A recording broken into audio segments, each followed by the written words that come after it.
ومن يضلله فلا هادي له وأشهد أن لا إله إلا الله وحده لا شريك له وأشهد أن محمدا عبده ورسوله الذي أرسله بالحق بصيرا ونذيرا وداعيا إلى الله بإذنه وسراجا منيرا أما بعد فإن خير الحديث كتاب الله وخير الهدي هدي محمد صلى الله عليه وسلم وشر الأمور محدثاتها وكل محدثة بدعة وكل بدعة ضلالة وكل ضلالة في النار فقد قال الله تبارك وتعالى في كلامه المجيد وفرقانه الحميد بعد أعوذ بالله من الشيطان الرجيم إن الله يأمركم أن تؤدوا الأمانة إلى أهلها بسم الله الرحمن الرحيم يا أيها الذين آمنوا لا تخونوا الله ورسوله وتخونوا أماناتكم وأنتم تعلمون واعلموا أنما أموالكم وأولادكم فتنة وأن الله عنده أجر عظيم عن أبي هريرة رضي الله تعالى عنه قال النبي صلى الله عليه وسلم آيات المنافق ثلاث إذا حدث كذب وإذا وعد أخلف وإذا اؤتمن خان وقال النبي صلى الله عليه وسلم ذاق طعام الإيمان من رضي بالله ربا وبالإسلام دينا وبمحمد رسولا أو كما قال عليه الصلاة والسلام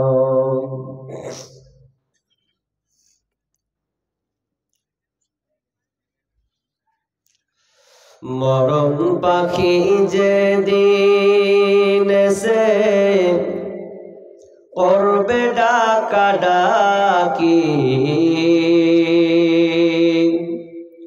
থেমে যাবে জীবন তোমার বন্ধ হবে আখি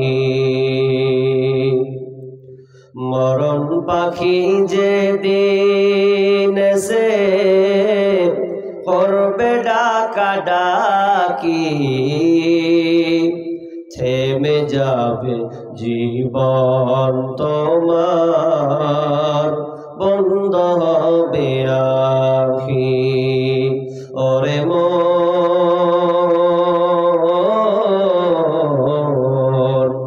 থেমে যাবে জীবন তোমার বন্ধ হবে আখি দুনিয়াতে আছো তুমি টাকা পয়সা নিয়ে মরার পরে করবে দাফন সাদা কাফন দিয়ে দুনিয়াতে আছো তুমি টাকা পয়সা নিয়ে মরার পরে করবে দাফন সাদা কাফন দিয়ে যাইবে তুমি খালি হাতে যাইবে তুমি খালি হাতে থাকবে পরে সবে থেমে যাবে জীবন তোমার বন্ধ হবে আখি ওরে মন থেমে যাবে জীবন তোমার বন্ধ হবে আখি দুনিয়ার রং তামাশায় আছো তুমি মেতে এই দুনিয়া ছাড়তে হবে পরকালে যেতে দুনিয়ার রং তামাশায় আছো তুমি মেতে এই দুনিয়া ছাড়তে হবে পরকালে যেতে जन्नत जहन्नामेर कथा जन्नत जहन्नामेर कथा भूले गेछो नाकि থেমে যাবে জীবন তোমার বন্ধ হবে আখি ওরে মন থেমে যাবে জীবন তোমার বন্ধ হবে আখি আপন ঝুরি করো ভাই সময় যে আর নাই মরণ পাখি দিলে রে ডাক রবে না উপায় আপন ঝুরি করো ভাই সময় যে আর নাই মরণ পাখি দিলে রে ডাক রবে না উপায় রবে না উপায় খাঁচা ছেড়ে উড়াল দিবে খাঁচা ছেড়ে উড়াল দিবে কেমনে ধরে রাখি থেমে যাবে জীবন তোমার বন্ধ হবে আখি থেমে যাবে জীবন তোমার বন্ধ হবে আখি মরণ পাখি যেদিন সে করবে ডাকা ডাকি থেমে যাবে জীবন তোমার বন্ধ হবে আখি ওরে মন থেমে যাবে জীবন তোমার বন্ধ হবে আখি নারায়ে তাকবীর উপস্থিত সম্মানীয় সুযোগ্য আজকের এই জলসা স্বনামধন্য সভাপতি মঞ্চে উপবিষ্ট ওলামা ইকরাম দূরদূরান্ত থেকে আগত সম্মানীয় অতিথিবৃন্দ আমার সম্মুখে বসে থাকা অল্প সংখ্যক কিছু আল্লাহকে ভয় করনেওয়ালা দিনদার ইমানদার মুমিন ভাই সকল এবং পর্দার অন্তরালের সম্মানিতা মা ও বোনেরা, প্রথমে সেই মহান মুনিবের দরবারে প্রশংসা করি যে মহান মুনিব আমাদেরকে এই কনকন শীতের রাতে সুন্দর বিছানা ছেড়ে দিয়ে কিছু সংখ্যক লোককে কিছু কোরআন ও হাদিসের আলোচনা শোনার জন্য যে মাবুদ আমাদের তৌফিক দান করেছেন, সেই আল্লাহ সুবহানাহু ওয়া তাআলা শুকরিয়া আদায় করি, বলি আলহামদুলিল্লাহ। অতঃপর শান্তি বর্ষিত হোক সকল নবীদের উপর, বিশেষ করে আমাদের শেষ নবী জনাবে মুহাম্মদুর রাসূলুল্লাহ, আমরা সবাই বলি সাল্লাল্লাহু আলাইহি ওয়াসাল্লাম। মুহতারাম মুকাররম, সম্মানিত উপস্থিতি, আমরা অবগত আছি যে এটা মসজিদ কেন্দ্রিক একটি আয়োজিত মাহফিল। তো দুঃখিত যে আপনাদের এলাকায় এসে একটু বিভ্রান্তিকর ঝগড়ামূলক কিছু দেখলাম, এটা কোনোদিন আশাও করিনি। আর এগুলো দেখেই তো আজকে মুসলমানদের উপরে নির্যাতন হচ্ছে। আমরা ভাই ভাই হতে শিখিনি এখনো। আজকে ভারতবর্ষের যে অবস্থা আপনি দেখেন, মুসলিমদেরকে জায়গা জায়গা টার্গেট করা হচ্ছে, মারা হচ্ছে। আপনি কি নেবেন? কদিন আগে আজান দেওয়াকে কেন্দ্র করে মুয়াজ্জিনকে 2 লক্ষ টাকা ফাইন করা হয়েছে। আপনারা জানেন এগুলো খবর?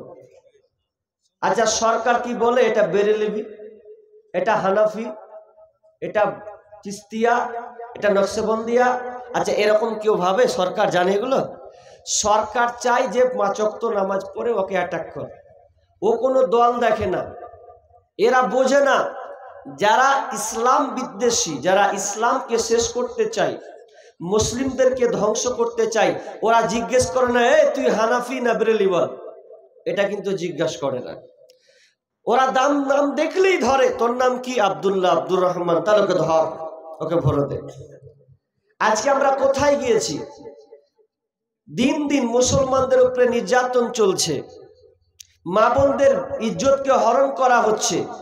বোনেরা রাস্তা দিয়ে পর্দা গেলে তার পর্দা লঙ্ঘন করা হচ্ছে, প্রকাশ্যে বরখাকে খুলে নেওয়া হচ্ছে। আমরা এগুলো দেখার পরও আজকে মুসলিম জাতি যদি আমরা সচেতন না হই, তাহলে সামনে দেখবেন যে আমাদের আর দেওয়ালে পিঠ থেকে গেছে, আর নেই। আমরা কখন বুঝবেন এই মুসলমান জাতি? আমাদেরকে বুঝতে হবে এই যে সমস্যাটা হলো, যারা দাঙ্গাটা লাগালো এই বক্তাকে নিয়ে, যাই হোক, তো যারা দাঙ্গা লাগিয়েছে বলেন তো তারা কোরআন হাদিস ভালো বুঝতো? যদি বুঝতো তাহলে এই দাঙ্গাটা হতো না, কোনো মতেই হতো না। এটা সম্ভবই না। একজন আমার আগে শেখ বক্তব্য দিচ্ছিলেন, আমি শুনছিলাম, তিনি খুব গুরুত্বপূর্ণ কয়েকটি কথা বলছিলেন, খুব ভালো লেগেছিল আমাকে। তিনি বুঝাতে চেয়েছিলেন আল্লাহ তো একজন, রাসূল একজন, তাহলে আমরা কেন? এটা নিয়ে আমরা বিবাদের ছড়িয়েছি। আছে মাসালাগত কিছু পার্থক্য থাকতে পারে, কেউ হয়তো বুকে নিবে, কেউ নিচে নেবে, কেউ জোরে বলবে, কেউ আস্তে বলবে, এটা তার ব্যক্তিগত জিনিস। এগুলো খুব খুব গভীর মাসালা নয়। মেন জিনিস হতে হবে আমরা গোলাম কার? আল্লাহ। তাহলে আমরা আল্লাহতে বিশ্বাসী। আমরা কাকে ফলো করব? নবীর তরিকাকে ফলো করব। নবী আমাদের যা দিয়েছেন সেগুলোকে আমরা বাস্তবায়ন করব। কিন্তু দুর্ভাগ্যজনক আজকে আমরা মুসলমানরা ভাই ভাই লড়তে শিখেছি। আর বেধর্মীরা চাই যে ওরা ভাই ভাই লাগুক, আর আমরা এদিক দিয়ে তল তাদের গাছগুলো কেটে আমরা তাদের সম্পদগুলোকে আত্মসাৎ করি। হচ্ছে তাই। তো আমি আজকে আমার আলোচ্য বিষয়, আমি আর ওইদিকে যাচ্ছি না, তবে মূল মেসেজ থাকবে। আমি মুর্শিদাবাদ থেকে যেহেতু এসেছি, আমি সকল ভাইকে নিবেদন করব যে আপনারা একতাবদ্ধ হন, ঐক্যতাবদ্ধ হন, বিভ্রান্তি হয়েন না। আর সামনে যা পরিস্থিতি আমরা দেখতে পাচ্ছি খুবই ভয়াবহ এবং কঠিন ও জটিল। আজকে আমার আলোচ্য বিষয় আমানত। আমানতটা খুবই গুরুত্বপূর্ণ একটি বিষয়। আমানত এর শব্দের অর্থ হচ্ছে গচ্ছিত রাখা,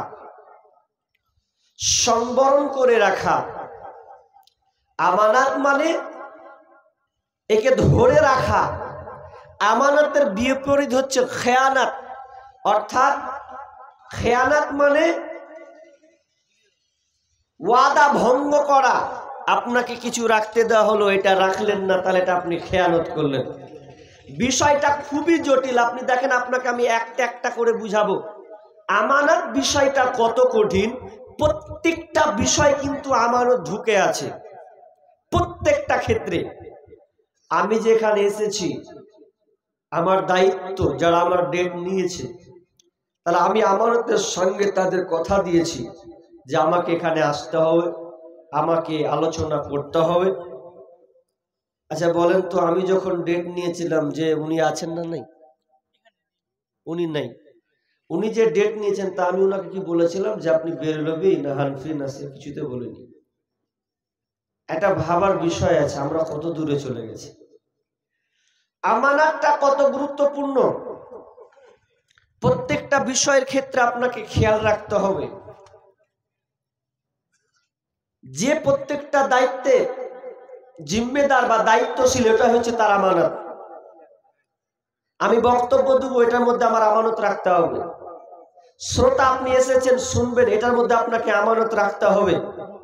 আপনি ইচ্ছা করে এসেছেন যে আমি কিছু শুনবো, এরপরে যদি আপনি চলে যান, এই জলসা শোনা বাদ দিয়ে যদি আপনি মেলার দিকে যান বা আর অন্য কিছু করেন, তাহলে আপনি আমানতের খেয়ানত করবেন। তাহলে আপনি শুনতে এসেছেন, আপনি বসুন। দ্বিতীয় কথা হচ্ছে ডিউটি, জিম্মেদার, সম্পর্ক, এগুলো সব কিছু আমানতের মধ্যে পড়ে। এবার আমি আয়াত ধরছি, একটা একটা করে আপনারা বোঝার চেষ্টা করুন। বিসমিল্লাহির রহমানির রহিম। ইন্নাল্লাহা ইয়া'মুরুকুম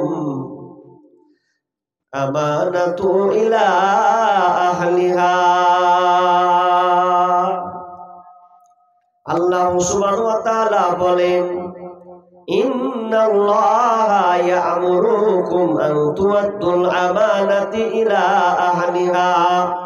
আল্লাহ সুবহানাহু ওয়া তাআলা বলেন, তোমাদের কাছে যদি আমানত কারো রাখা হয়, তাহলে তোমরা আমানতগুলোকে তার বুঝিয়ে দেবে।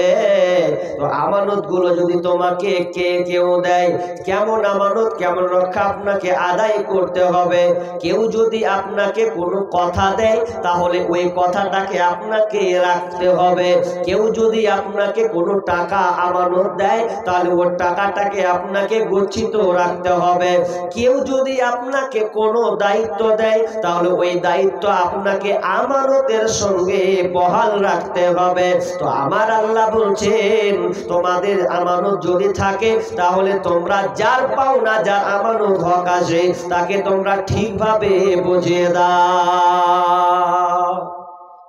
এরপরে আমার আল্লাহ বলছেন, ইয়া আইয়ুহাল্লাযীনা আমানু, হে ঈমানদারেরা, লা তাখুনুল্লাহা ওয়ার রাসূলা, তোমরা আল্লাহ এবং রাসূলের খেয়ানতি করবে না।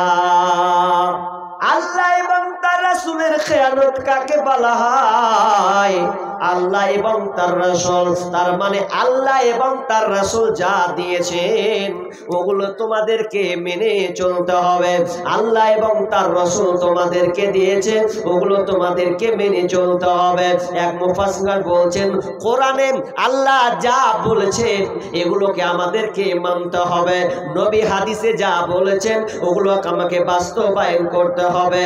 বিশ্বনবী যা দিয়েছেন, আল্লাহ বলছেন, ওয়ামা আতাকুমুর রাসূলু ফাখুযুহু ওয়ামা নাহাকুম আনহু ফান্তাহু।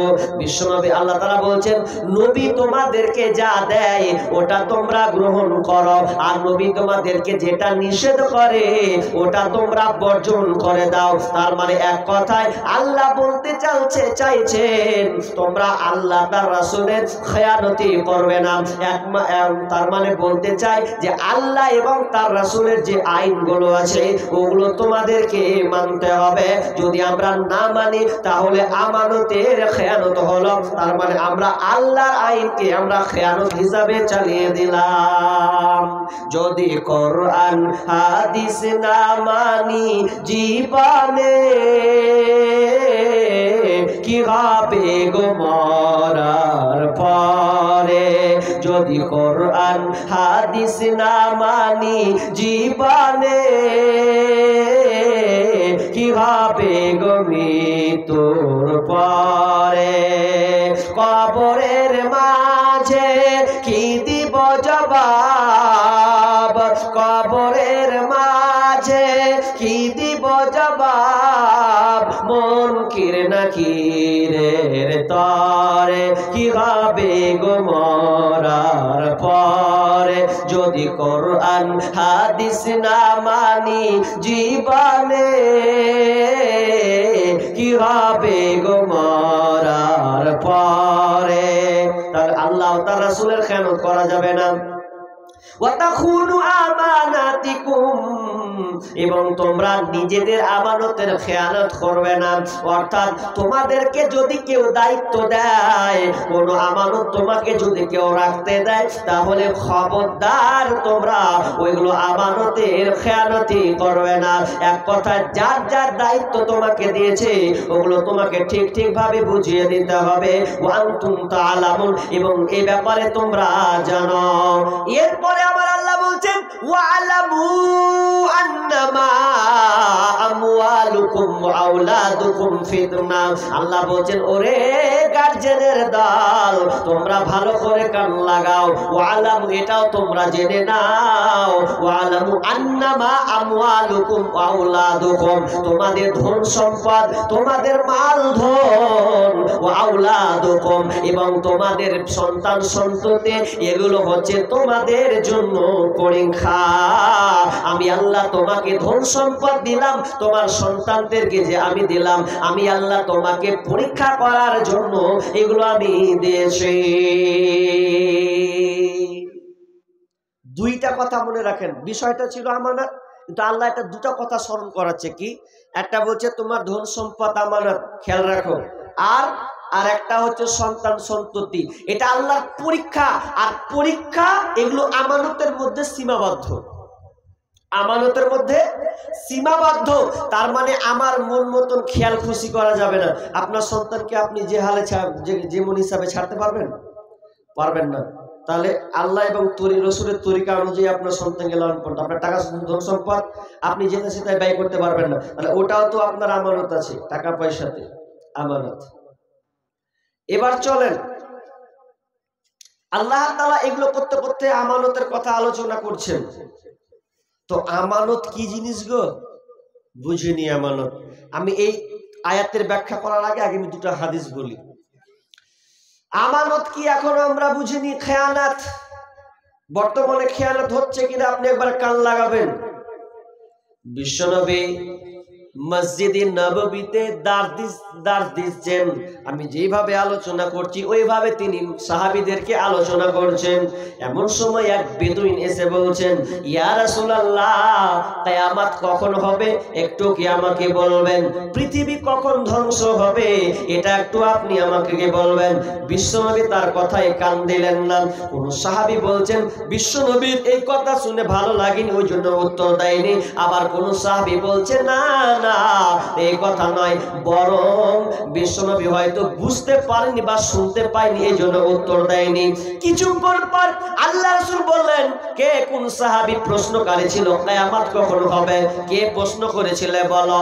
তখন ওই লোকটি দাঁড়িয়ে বলল, ইয়া রাসূলুল্লাহ, আমি প্রশ্ন করেছিলাম কিয়ামত কখন হবে। তখন বিশ্বনবী বলছেন, ওরে তুমি যে প্রশ্ন করেছো কিয়ামত হবে, কখন কিয়ামত হবে শুনে নাও, যখন আমানতের খেয়ানত হবে তখন পৃথিবী ধ্বংস হয়ে যাবে, কিয়ামত আসতে আর দেরি হবে না। ওই প্রশ্নকারী বুঝতে পারলেন না, ইয়া রাসূলুল্লাহ, আমানত নষ্ট হবে, এটা তো বুঝলাম না, আমানত কিভাবে নষ্ট হয়? তখন ওই আল্লাহ রাসূল বলছেন, ওরে যখন তোমরা দেখবে যোগ্যকে বাদ দিয়ে অযোগ্য ব্যক্তিকে নেতা বানাবে, যোগ্য ব্যক্তি পাবে না, অযোগ্য ব্যক্তি যখন নেতা হবে, এমএলএ হবে, প্রধান হবে, মেম্বার হবে, এক কথায় অযোগ্য ব্যক্তি যখন কোন রাজ চালাবে, শাসন করবে, তখন তোমরা জেনে নাও কিয়ামত সন্নিকটে। এবার একটা কথা বলেন তো, বর্তমানে দেশে অযোগ্যরা চালাচ্ছে না যোগ্যরা চালাচ্ছে গো? অযোগ্য। চোখে চোখে আমরা দেখতে পাচ্ছি অযোগ্য ব্যক্তি যারা, তারা দেশ চালাচ্ছে। হায় হায়, এমন অযোগ্য ব্যক্তি যে রাস্তা যদি করতে দেয় তো বলছে রাস্তা 10 ফুটের জায়গায় 2-3 ফুট করে দেও, হাওয়া হয়ে গেল। 10 ইঞ্চি করতে বলেছে, 10 ইঞ্চি করে দিয়েছে, ও 2 থেকে 3 ইঞ্চি, ব্যাস বাকি 7 ইঞ্চি খেয়ে নিয়েছে। তার মানে অযোগ্য ব্যক্তি পড়েছে। তাই আমানত খুব গুরুত্বপূর্ণ বিষয়। আমানত কত কঠিন একটি বিষয়, আপনাকে আমি একটা একটা পঙ্খানুভাবে বলার চেষ্টা করব। আমানত কত গুরুত্বপূর্ণ জিনিস, আমানতকে যেমন তেমন বিষয় ভাবলে হবে না।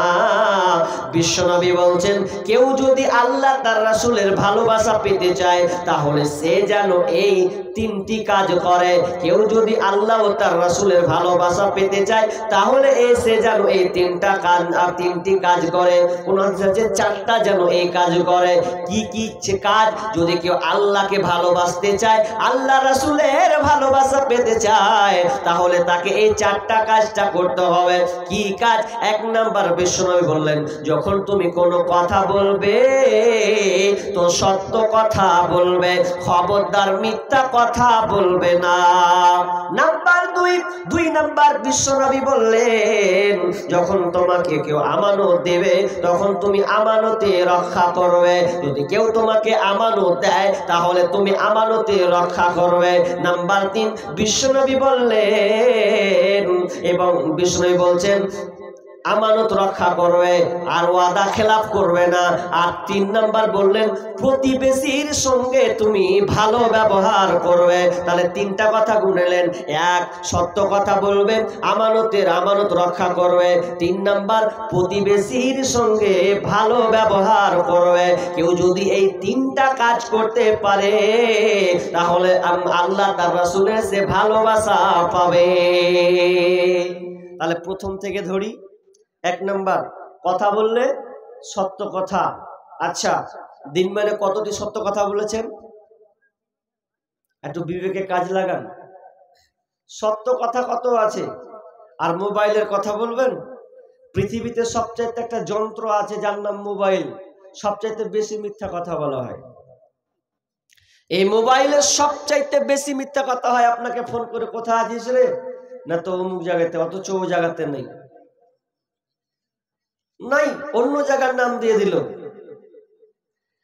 মোবাইলটা এত মারাত্মক হয়ে গেছে যে বিবাহিত সেও বলছে, একটা মেয়ের পাল্লায় যদি পড়ে তো ফোন করে বলবে যে আমার বিয়ে হয়নি, অথচ আর বিয়ে হয়ে আছে, খুঁজলো না, প্রেমে ফাঁদে ফেললো। এরকম কাণ্ড মোবাইল। কি যুক্তি? 3 ছেলের মা তাও কইছে আমার বিয়ে হয়নি জি, মানে ও পালাবে এখন, বহু মুশকিল। তো মোবাইলে এত মিথ্যা কথা হয়েছে যা বলার কথা না, আপনি আশ্চর্য হয়ে যাবেন। তবে শুনেলেন, মিথ্যে কথা বলার পরিণাম কত মারাত্মক ভয়াবহ হবে। বিশ্বনবী যখন শবে মিরাজ করেছেন, কেউ কেউ বলেছেন স্বপ্নের মাধ্যমে শবে মিরাজ, তিনি যখন স্বপ্ন দেখলেন, লম্বা হাদিস আছে বন্ধুরে, বুখারীর হাদিস, আমি অত বড় লম্বা করব না। প্রথম টাচ দিচ্ছি আপনাকে, প্রথম যে শব্দটা এসে হাদিসে, প্রথম শব্দটা বিশ্বনবী দেখলেন যখন 2 জন ফেরেশতা যখন নিয়ে চলে যাচ্ছেন উপরের দিকে। সাব এবং সিরিয়া উল্লেখ করা হয়েছে, নকল উল্লেখ করেছেন। তো যখন ওই দিকে নিয়ে যাচ্ছে, দেখা যাচ্ছে স্বপ্নের মাধ্যমে তিনি দেখতে পাচ্ছেন যে 2 জন ফেরেশতা নিয়েছেন এমন একটা জায়গায়, যেই জায়গাতে একটা লোকের ডান গালকে চিরা হচ্ছে, আকড়া দিয়ে বাম গালকে চিরা হচ্ছে। তো ডান গাল এমন ভাবে চিরছে, পুরো চিরে রক্ত ছাড় করে ঝরছে। তখন আবার যখন ডান গাল সম্পূর্ণ চিরা হয়ে গেল, আবার বাম গালটাকে চিরা শুরু করেছে, আবার ডান গাল ঠিক হয়ে যাচ্ছে, বাম গাল আবার শুরু করে দিচ্ছে। কিয়ামত পর্যন্ত এরকম শাস্তি হতে থাকবে। কেন কেন কেন আপনাকে এই সমাধানটা দিয়ে দিচ্ছি, আর কিছু বলবো না বলে একটাই কথা। বিশ্বনবী যখন ফেরেশতাকে জিজ্ঞাসা করলেন এই লোকটা এমন শাস্তি কেন হচ্ছে রে, তখন ওই ফেরেশতারা বললেন ইয়া রাসূলুল্লাহ, এই লোকটা দুনিয়াতে চুগলখড়ি করত, মিথ্যা কথা বলতো, এর কথা ওকে লাগাতো, ওর কথা ওকে লাগাতো, এই জন্য আজ এই মরার পরে এই কবরে তার এরকম কঠিন শাস্তি হচ্ছে, কিয়ামত পর্যন্ত এরকম তার শাস্তি হতে থাকবে। তার মানে মিথ্যা কত মারাত্মক জিনিস। কারণ মিথ্যা এমনই একটা জিনিস, ধরলেন 100টা লোক বসে আছেন, 100টা লোকের মধ্যে যদি একটা লোক কোনো ঘটনা মিথ্যা করে বলতে লাগে তো দেখবেন এই মজলিসটাকেও ভেঙে দেবে। তখন বলবে কি বললি রে, এরকম হলো রে, আর দেখা দেখি নেই, ঝামেলা শেষ। ঠিক তেমনি ভাবে মেয়েদের মধ্যে এরকম আছে, ইয়ার কথা ওকে লাগাই, ওর কথা ওকে লাগাই, আছে না নাই মেয়েদের মধ্যে? তো বিষ্ণু বলছেন ওই মেয়েকে বাড়িতে ঢুকতে দিও না, যেই মেয়েটা অন্যজনের বাড়ির খবর এখানে এসে লাগাবে, খবরটা ঢুকতে দিও না। কোনো মেয়ে যদি পরের বেটির খবর নিয়ে আসে আপনার কাছে, সোজাই বলবেন বাড়া, শুনবো না, যে যা করছে করুক। কারণ হতে পারে, কারণ ওদের টার্গেট হচ্ছে সংসারকে ধ্বংস করা। এই জন্য মনে রাখবেন কোনো মেয়েকে বাড়িতে ঢুকতে দেবে না যদি এর কথা ওকে লাগায়। সব কথা মিথ্যে এত খারাপ, এত নোংরা যে আপনাকে বলতেছিলাম যে মোবাইল আজকে এমন হয়ে গেছে, প্রত্যেকটা বিষয়ে মোবাইলে বেশিরভাগ ক্ষেত্রে আজকে আমরা মিথ্যা কথা বলছি। কেমন মিথ্যা কথা? একটা গাজল আছে আমার গত বছরের, কি হাই রে হাই, ভাই রে ভাই, এ কেমন যুগ এসেছে, স্বামী সন্তান পর করে মোবাইল আপন করেছে, স্বামী সন্তান পর করে মোবাইল আপন করেছে, হাই রে হাই, ভাই রে ভাই, এ কেমন যুগ এসেছে। এই মোবাইলে যোগাযোগ করে 3 সন্তানের ওই মা, নতুন সংসার করব বলে হয়ে যায় দিবানা। মিথ্যা কথা বলেছে যে এই মোবাইলে যোগাযোগ করে 3 সন্তানের ওই মা, নতুন সংসার করব বলে হয়ে যায় দিবানা। এই মোবাইল কারো চলছে আবার, এই মোবাইল কারো চলছে আবার, কারো আবার জ্বলছে, হাই রে হাই, ভাই রে ভাই, এ কেমন যুগ এসেছে, হাই রে হাই, ভাই রে ভাই, এ কেমন যুগ এসেছে। আজকে মিস কল, কালকে ডাইরেক্ট, পরশুতে পরিচয়, চতুর্থ দিন আপা বলে খাড়া হয় দরজা। স্বামী আর বিবিকে বলছে হ্যাঁ রে এটা কেটা রে, বলছে এটা আমার খালাতো ভাইজি। অন্য কেউ আছে, মানে ওর একটা লিঙ্ক লাগা আছে। তো স্বামী যখন বুঝতে পারছে তো উল্টা করে বুঝাচ্ছে, আজকে মিস কল, কালকে ডাইরেক্ট, পরশুতে পরিচয়, চতুর্থ দিন আপা বলে খাড়া হয় দরজায়। স্বামী জিজ্ঞেস করলে বলে, স্বামী জিজ্ঞেস করলে বলে আত্মীয় এসেছে, হাই রে হাই, ভাই রে ভাই, এ কেমন যুগ এসেছে, হাই রে হাই, ভাই রে ভাই, এ কেমন যুগ এসেছে। ঠিক মতো আহার জুটে না, দামি ফোন তার হাতে, নগ্ন সিনেমা আর ফোন চ্যাট করে ঘুমায় শেষ রাতে। বিদেশে পাঠাইয়া স্বামী, বিদেশে পাঠাইয়া স্বামী, বন্ধুর সাথে ঘরে, হাই রে হাই, ভাই রে ভাই, এ কেমন যুগ এসেছে, হাই রে হাই, ভাই রে ভাই, এ কেমন যুগ এসেছে। হাই হাই, মোবাইলে এত মিথ্যা কথা বলা হয়, অনেক মেয়ে স্বামীকে পর্যন্ত ফাঁকি দেয়। স্বামী বিদেশে ইনকাম করে, এরপরে জিজ্ঞেস করে কেমন আছে। অনেক পেপার পত্রিকা দেখলাম, গত বছর নিউজ দেখলাম, এবছরও একটা খবর আমি ফেসবুকে নিউজ এসেছে, স্বামী বিদেশে থাকে, স্ত্রীকে বলছে টাকা পাঠালাম, লাও যা কাজে লাগে লাগাও, কেমন আছো, সব ঠিক আছে। কিন্তু এই মেয়েকে স্বামীকে ফাঁকি দিয়েছে, সমস্ত টাকা তার প্রেমিককে দিয়েছে এবং তার সমস্ত টাকাগুলো ব্যাংকে অ্যাকাউন্টে ঢুকিয়ে নিয়েছে, আর স্বামীকে ভুলিয়ে ভালিয়ে নিজের নামে জায়গা করে নিয়েছে। ওর স্বামীকে সে ধোকা, মিথ্যা কথা বলে ধোকা দিল। ওই মহিলা জানলো না আমি কতটা নিজেকে বরবাদ করলাম, আখিরাতকে ভুলে গিয়ে নিজের দুনিয়ার মহত্ব পড়ে, দুনিয়ার লোভে পড়ে স্বামীকে ধোকা দিল। তার মানে স্বামীকে ধোকা নয়, সে আখিরাতকে সে নিজে বরবাদ করলে। ওই জন্য বিষ্ণু বলছেন, যারা দুনিয়াতে মিথ্যা কথা বলে বলে বলে যারা অপরে সমাজ আপনাকে সমাজ ধ্বংস করবে, পরিবার ধ্বংস করবে, তাদের কিয়ামতের দিন মরার পরে কবরে যে আযাবটা হবে, তাদের গালকে চিরা হবে। কেন কেন? তারা দুনিয়াতে মিথ্যা কথা বলে বেড়াতো, মিথ্যা কথা বলে তারা সংসারকে ছয়নই করেছে। নাম্বার 2, বিশ্বনবী বললেন আমানত রক্ষা করো। আমানত যদি তোমরা রক্ষা করো তাহলে রাসূলের ভালোবাসা পাবে। এটা 3 নম্বরে বলবো। 3 নম্বর বিষ্ণু বলছেন, কেউ যদি প্রতিবেশীর সঙ্গে ভালো ব্যবহার করে তাহলে সে আল্লাহ তার রাসূলের ভালোবাসা পাবে। অথচ আজকে দেখবেন প্রতিবেশীর সঙ্গে কিন্তু মিল নাই। ও আর ভালো দেখতে পারে না, ও আর ভালো দেখতে পারে না। দুই দিকে বাড়ি, মাঝখান দিয়ে রাস্তা, বলছে মাঝখানে পানি চালা যেন পিছলে পড়ে যায়, মাঝখানে পানি চালা যেন ও আছাড় খেয়ে পড়ে দেখবো। মানে কোনো প্রতিবেশী ভালো চায় না। অথচ বিশ্বনবী বলছেন লা ইয়াদখুলুল জান্নাতা, ওই লোক কোনোদিন জান্নাতে যাবে না। যদি লোকটা নামাজি হয়, 5 ওয়াক্ত নামাজ যদি পড়ে, হজ যদি করে, যতই হাব্বা জুব্বা পরে থাকুক না কেন, লা ইয়াদখুলুল জান্নাতা, ওই লোকটা জান্নাতে যাবে না। মান লা ইয়ামানু জারুহুল বাওয়াইকা, বিষ্ণু বলছেন যার হাত থেকে প্রতিবেশী নিরাপদ নয়, যার হাত থেকে প্রতিবেশী নিরাপদ নাই, শান্তিতে নাই, ওই লোকটা কোনোদিন জান্নাতে যাবে না, জান্নাতে প্রবেশ করবে না, জান্নাতে সে আটকে যাবে। একটা প্রশ্ন করি আপনাদের, ভালো করে কান লাগান। আচ্ছা বলেন তো, কিয়ামতের দিন সর্বপ্রথম কোন জিনিসের হিসাব হবে? জি জোরে বলি, নামাজ। এটা একটা মাসলা শিখেছেন, তো আর একটা মাসলা শিখেন, আর একটা চিনে রাখেন। এটা তো আল্লাহর হক হলো, আল্লাহর হকের দিক দিয়ে প্রথম হবে নামাজের হিসাব, কিন্তু বান্দার দিক দিয়ে জেনে রাখেন, বান্দার হিসাব যেদিন হবে সেদিন সর্বপ্রথম প্রশ্ন হিসাব না হবে প্রতিবেশীর হিসাব। প্রতিবেশীর সঙ্গে তুমি কেমন ভালো ব্যবহার করেছো, এই হিসাবটা তোমাকে সর্বপ্রথম দিতে হবে।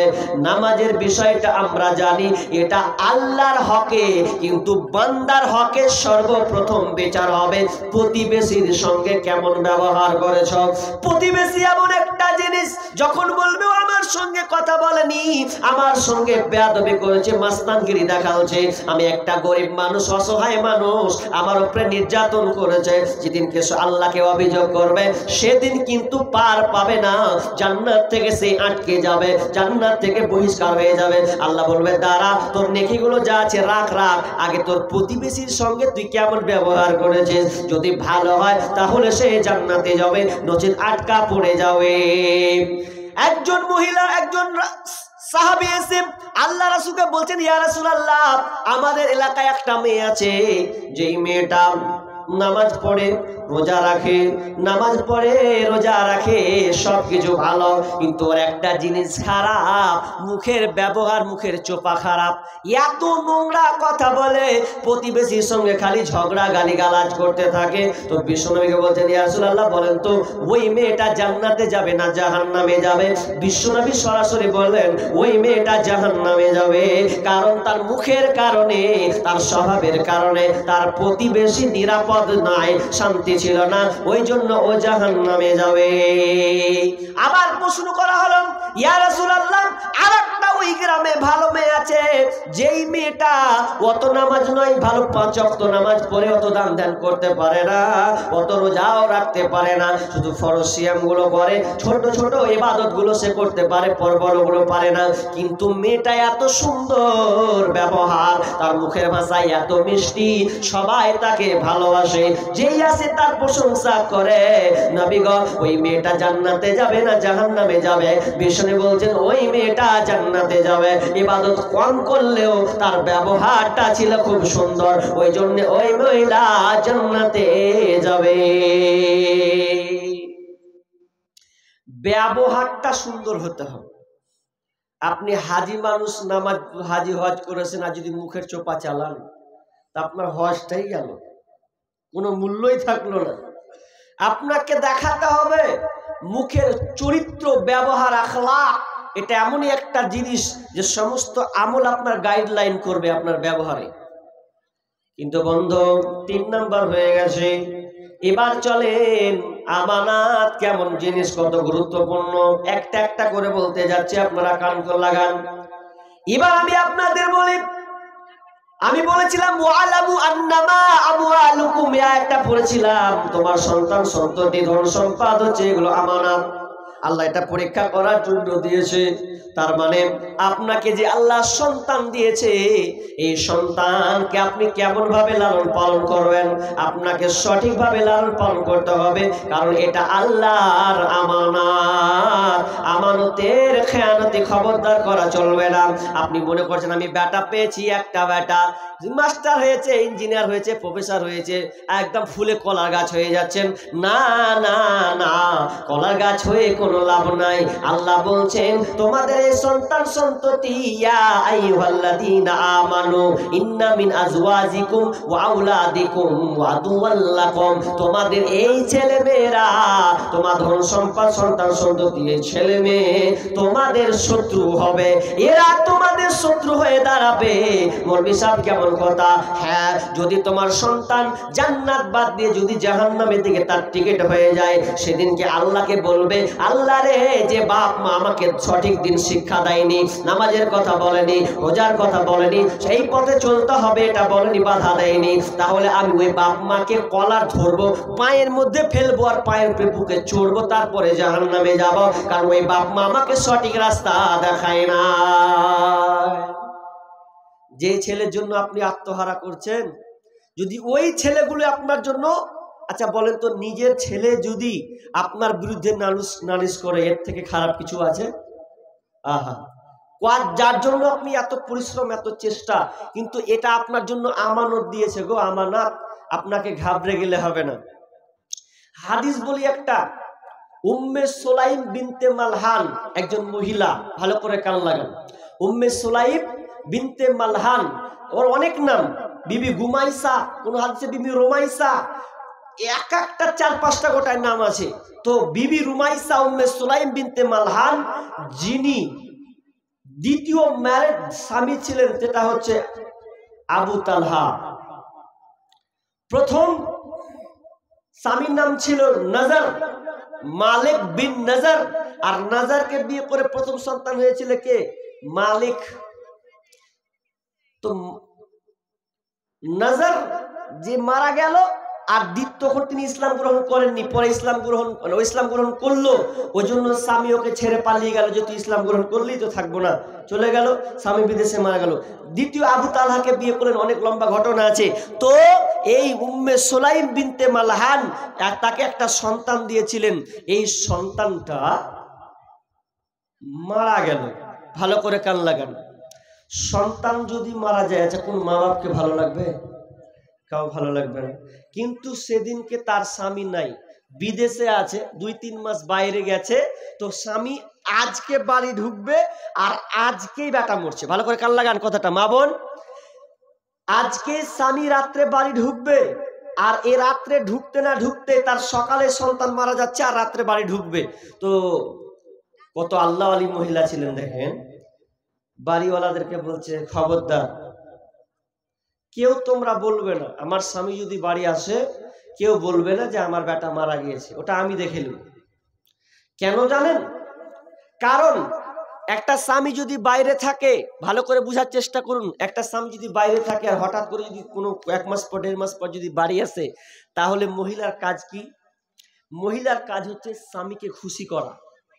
ভালো করে কান লাগান, স্বামীকে খুশি করতে হবে। কারণ একটা মানুষ যখন ইনকাম করতে যায়, বাইরে কোনো সফরে যায়, দেখবেন সফরে দেখতে গিয়ে কত রকম কত জিনিস দেখে, এমন এমন মেয়ে দেখে মনটা খারাপ হয়ে যায়, যার কেমন কি সেজেছে, কেমন খেপির মতন রে, এত খারাপ, এত বাজে পোশাক।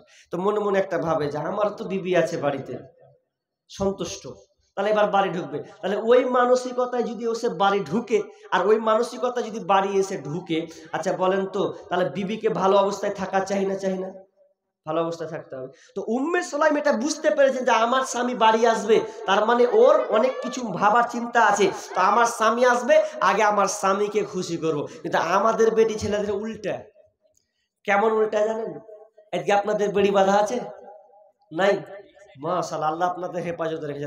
আমাদের মুর্শিদাবাদে খালি ঘরে ঘরে বেড়ি। ও যদি মাস্টারের চাকরি পায় তাও বেড়ি, ডাক্তার নি করবে তাও বেড়ি, মানে একটু ঠাঁচ মারবে বেড়ি আছে, প্রত্যেকটা বাড়িতে আছে। লুকিয়েও বাঁধে ওরা মুর্শিদাবাদ, তো বেড়ি বাঁধে। তো স্বামী বাইরে আছে, তো বাড়ি ঢুকবে, লেভার মানুষ খাটবে। তো মেয়েরা দেখবেন বিড়ি বাঁধে, ওই যে কাপড়ে বিড়ি বাঁধে সন্ধ্যার পরে, সকাল বিকেল সন্ধ্যার পর বিড়ি যখন বাঁধে তো অনেক সুতা কাপড়ে লাগে, তামুকের ঝ্যাঁস পর্যন্ত থাকে কি থাকে না? ওটা থাকবে, নোংরা জিনিস। তো ও খেপি, স্বামী আসবে বাড়িতে, ও জানছে যে রাত 12টার সময় উমুক জায়গাতে নেমে বাড়ি ঢুকবে। তো কি করা উচিত? স্বামী যদি আসে, তাহলে স্ত্রী কাজ হচ্ছে সুন্দর হয়ে পরিপাটি হওয়া, চিকন হওয়া, যে আজকে স্বামী আসবে আমার মুখ দেখবে, তাহলে আমাকে কত সুন্দর হওয়া উচিত। তো ও কি করেছে? ওই বেড়ি বাঁধা নিয়ে ঘুমিয়ে গেছে, কাপড়ও পাল্টায়নি, চারদিকে কাপড় সুতা লেগে আছে, আর বেরি যে গন্ধ নিয়ে শুতে গেছে। এবার ই পুরুষ তখন ভাবনা চিন্তা করছে যে বিবির মুখ দেখবো, এর থেকে ভালো কি আর আছে। তো ও আপনার কপাল ঠক মারছে, খুল রে, খোল খোল। ই তখন নিন পেরে নিয়েছে। নিন যখন পেরেছে, আছে মানুষের এক এক রকম নিন। কারোর নিন আছে দেখবেন এমন নিন পারে যে লাল বহে চলে গেছে। হ্যাঁ জি। তো ই যখন উঠেছে, দরজা খুলেছে, এদিকে কাপড় নোংরা হয়ে আছে সব জামতাম, আর এদিকে চুলগুলাকে লেল খেপড়ির মতন হয়ে আছে, খুকসি মুকসি হয়ে আছে। যে দরজা খুলছে, দরজা যদি খুলছে, ওরে সুবহানাল্লাহ, এদিকে তো একটা গেছে দিয়ে, আবার যখন দেখছে বলছে ইন্না লিল্লাহ, কার মুখ দেখলু কহতো, এর থেকে বাহিরে ছিনু ওই ভালো ছিল, ভালো ছিল ওই ভালো ছিল না, আসাই ভালো ছিল। কিন্তু না, যদি স্বামী বাইরে থাকে তাহলে বিবির কাজ সর্বপ্রথম উম্মে সুলাইমের মতন হতে হবে, সুন্দর করে পরিপাটি হতে হবে। সেজে কোজে থাকো সামনে তাহার, যত খুশি দেখাও তারে রূপেরই বাহার। তোমার রূপের ঝলক যেন অন্যে দেখে না, স্বামীকে কখনো দুঃখ দিও না। শোনো শোনো নারী, ওগো বলি শোনো না, স্বামীকে কখনো দুঃখ দিও না। ভালো হোক মন্দ হোক তবুও স্বামী, আল্লাহর পরে স্থান জানিও তুমি। শোনো শোনো নারী, ওগো বলি শোনো না, স্বামীকে কখনো দুঃখ দিও না। স্বামী নারাজ হইলে জান্নাত মিলে না, স্বামীকে কখনো দুঃখ দিও না। পরকালে যদি চাও জান্নাত বাগান, স্বামীর তরে সঁপে দাও দেহ মন প্রাণ। পরকালে যদি চাও জান্নাত বাগান, স্বামীর তরে সঁপে দাও দেহ মন প্রাণ। শোনো শোনো নারী, ওগো বলি শোনো না, স্বামীকে কখনো দুঃখ দিও না। যতই করো নামাজ রোজা আর পড়ো কোরআন, স্বামীর সেবা না করিলে যাবে জাহান্নাম। যতই করো নামাজ রোজা আর পড়ো কোরআন, স্বামীর সেবা না করিলে যাবে জাহান্নাম। শোনো শোনো নারী, ওগো বলি শোনো না, স্বামীকে কখনো দুঃখ দিও না। উম্মে সুলাইম বিনতে মালহান যখনই জানলেন আবু তালহা আমার স্বামী বাড়ি ঢুকেছে, তার আগে সুন্দর করে পরিপাটি হয়েছে, সুন্দর করে কাপড় পরে বিছানাটাকে সুন্দর করে পেতে দিয়েছেন, খাবারকে সুন্দর করে সাজিয়ে গুছিয়ে রেখেছেন। যখন স্বামী বাড়িতে ঢুকলো, ঢুকার পর স্বামীকে বিছানা দিলেন, বসতে বললেন। বসার পরে এবার বাপ বলে কথা, সন্তানের খোঁজ তো নেবে। তখন উম্মে সুলাইমকে বলছেন, বিবি রে আমার বেটা কোথায়, কেমন আছে? তখন বিবি একটা কৌশল অবলম্বন করছেন, আপনার সন্তান নিরাপদ জায়গাতে আছে, সে ঘুমিয়ে আছে, ভালো সুন্দর জায়গাতে সে ঘুমিয়ে আছে। তখন তিনি আর কিছু বললেন না।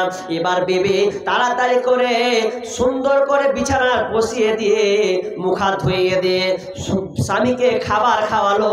খাওয়ার পর যখন খাবার খাওয়াচ্ছেন, এরপরে তারা স্বামী স্ত্রী নির্জনে যাবেন, মধুর মিলনে যাবেন, তাদের শারীরিক সম্পর্ক ভালোবাসা কায়েম করবেন।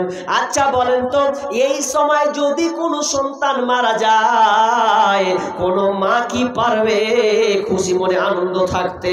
কিন্তু না না না, স্বামীকে খুশি করার জন্যে, স্বামীর মনকে সুন্দর করার জন্যে সন্তানের লাশকে এক কোনায় রেখেছে আর স্বামীর সঙ্গে ভালোবাসা মধুর মিলনে চলে গেছেন। ভিতরটা বুকটা ফাটে, কিন্তু কিছু বলতে পারে না। পৃথিবীর কোনো মা পারবে না, সন্তান যদি লাশ হয়ে থাকে রে আর মা আনন্দ চিত্তে থাকবে, এটা কখনো হতে পারে না। কিন্তু না না, তিনি আল্লাহকে ভালোবাসেন, দিনকে ভালোবাসেন। স্বামী যেহেতু বাইরে ছিল, এই জন্য স্বামীর খিদমত করার জন্যে তিনি সন্তানের লাশকে রেখে দিয়েছেন এক কোণায়, এবং তারা স্বামী স্ত্রী নির্জনে চলে গেছেন, প্রেমের মাধ্যমে চলে গেছেন। স্বামীকে খুশি করার পর যখন তারা দুজনে নাপাক হয়ে গেছে, এমন সময় নাপাক হওয়ার পর উম্মে সুলাইম বিনতে মালহান স্বামীকে বলছে, স্বামী আমার, আমি আপনাকে একটা কথা বলবো, কথাটা রাখবেন। বলবো কি? বলছে বল। বলছে, যদি কোনো কেউ আপনাকে আমানত দেয়, কোনো কিছু যদি আমানত রাখে আপনার কাছে, আর যদি কেউ আপনার কাছে চাইতে আসে, তাহলে তাকে কি তার আমানত ফিরিয়ে দেবেন না? বলছে অবশ্যই দেব। কেউ যদি আমানত ফিরিয়ে নিতে চায়, তাহলে তাকে তার আমানত ফিরিয়ে দেওয়া উচিত। তখন বিবি রুমাইসা বলছেন, ও আমার স্বামী, আল্লাহ সুবহানাহু ওয়া তাআলা আমাদেরকে একটা সন্তান দিয়েছিলেন, তার মানে আল্লাহ আমাদেরকে একটা আমানত দিয়েছিলেন। এই সন্তানটা, আর এই সন্তানটা আল্লাহর নেওয়ার ইচ্ছা, আল্লাহর জিনিস আল্লাহ নিয়ে নিয়েছেন। তোমার সন্তানকে আল্লাহর আমানত হিসাবে দিয়েছিলেন, তিনি আমানত হিসাবে তোমার সন্তানকে আল্লাহ নিয়ে নিয়েছেন। এক কথায় তিনি মারা গেছে। যখনই এই কথা বলা, আবু তালহা চোখ যেন লাল হয়ে গেছে। লাল বললেন, এই এমন সময় তুমি আমাকে এই দুঃখের খবর দিলে? নাপাক অবস্থায় আমার সন্তান মারা গেল, আর তুমি আমাকে এইরকম দুঃখের খবর দিচ্ছ? তিনি বাড়ি থেকে বেরিয়ে গেলেন। বেরিয়ে যাওয়ার পর আল্লাহ বলছেন, ইয়া রাসূলুল্লাহ, আমার রাতে এই হালাত হয়েছে, আমার বিবি আমাকে খুশি করার জন্য যত পরিকল্পনা করেছে, কিন্তু আমার সন্তান মারা গেছে, আমি নাপাক অবস্থায় শুনেছি। আল্লাহ রাসূল তিনি রাতের এই দৃশ্য শুনে তিনি দোয়া করলেন, আল্লাহ যেন তোমাদের পরিবারে যেন আরো একটি ভালো, আল্লাহ যেন তোমাদেরকে উত্তম সন্তান দান করে। এই মিলনের ফলে যেন আল্লাহ তোমাদেরকে সন্তান দেয়। তো কোন রেওয়াতে একটা, কোন রেওয়াতে তিনটা, প্রত্যেকটা কিন্তু হাদিস কোরআনের হাফেজা ছিলেন। তার ঠিকান তিনটা থেকে এক একজনের 7টা করে সন্তান হয়েছিল। তার মানে এতটা বরকত দিয়েছিলেন। তাহলে সন্তান হচ্ছে আমানত। সন্তানকে নিয়ে শুধু আনন্দ চিত্তে থাকলে হবে না, সন্তানকে সুশিক্ষা দিতে হবে। আজকালের সন্তান, বুঝলেন কি বলবো আপনাকে, দুঃখের কথা, 12 বছর 14 বছর হচ্ছে, 16 বছর হচ্ছে, আমরা সন্তানদেরকে গুরুত্ব দিই না। আর এই পশ্চিমবাংলা সরকার একটা কৌশল টেনেছে কি, যে অনলাইন ক্লাস করার জন্য একটা করে মোবাইল আছে না নাই? আছে 10,000 টাকা, ওটা মোবাইল জন্য, মানে অনলাইন ক্লাস করবেন। আচ্ছা আপনার বলুন এটা ভালো করেছে না খারাপ করেছে? এতটা খারাপ আপনাকে কি বলবো। হয়তো কিছু লোক বলছে না অনলাইন যদি ক্লাস হয় তো পুরো কি আপত্তি আছে, ভালো কথা। কিন্তু আপনি খোঁজ নেবেন, যদি কোনো 16-17 বছরের মেয়ের কাছে অ্যান্ড্রয়েড মোবাইল থাকে 100টার মধ্যে 98-99 বলতে গেলে ভুল হবে না, প্রত্যেকটা মেয়ে যদি অ্যান্ড্রয়েড ইউজ করে তাহলে দেখবেন তার সঙ্গে কোনো গন্ডগোল আছে। আর একজন সাহিত্যিক, যিনি লেখক রাইটার, তিনি একটা মন্তব্য করেছেন ফেসবুকে, নামটা তার খেয়াল হচ্ছে না, অন্য দেশের। তিনি বলছেন যে কোনো মেয়েকে যদি মোবাইল দেওয়া হয় তার মানে বুঝে নিতে হবে এটা পরপুরুষের জায়গা করে দেওয়া হলো। কারণ মোবাইলতেও 5 রকম দেখবে, দেখবে না? দেখবে না, দেখবে তো। আর আমরা ছেলেরা মোবাইল দিয়ে দিয়েছি, আরে ভাই ওটা মোবাইল দিয়েছেন, অনলাইন ক্লাস হবে না। ক ঘন্টা হবে? অনলাইন ক্লাস বাদ দিয়ে অনলাইন প্রেম হবে। এটা তোমাকে ভাবনা চিন্তা করতে হবে। বাপ মা 9টা 10টা পর্যন্ত ঘুমিয়ে যাচ্ছে, মোবাইল কার হাতে? বেটির হাতে, বেটার হাতে। এই সারা রাত কি করে গো? এদিকে বাপ মা নামাজ শুয়ে আছে, আর এদিকে বেটা বেটি রাতের বেলা তাহাজ্জুদে নামাজ পড়ছে। মোবাইলে তাহাজ্জুদ চলছে তো। মোবাইল আসিল কি দোলা লাগিল, পড়াশোনায় মন বসে না। মোবাইল আসিল কি দোলা লাগিল, পড়াশোনায় মন বসে না। রাত 12টার পরে লাইলি যখন ফোন করে, 2 চোখেতে ঘুম আসে না। রাত জাগিয়া ফোনে চ্যাট করিয়া, রাত জাগিয়া ফোনে চ্যাট করিয়া, সকাল 8টার আগে পোলার ঘুম ভাঙে না। মোবাইল আসিল কি দোলা লাগিল, পড়াশোনায় মন বসে না। পেটে ভাত নাহি যাক, পরন কাপড় নাহি থাক, পেটে ভাত নাহি যাক, পরন কাপড় নাহি থাক, মোবাইল ছাড়া পোলার দিন চলে না। মোবাইল আসিল কি দোলা লাগিল, পড়াশোনায় মন বসে না।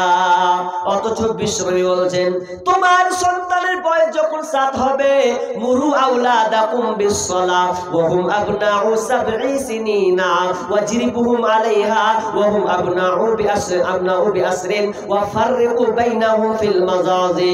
বিশ্বকবি বলছেন যখন তোমার সন্তানের বয়স 7 হবে, তখন তুমি তাকে সালাতে নির্দেশ দেবে, সালাতের আদেশ করবে।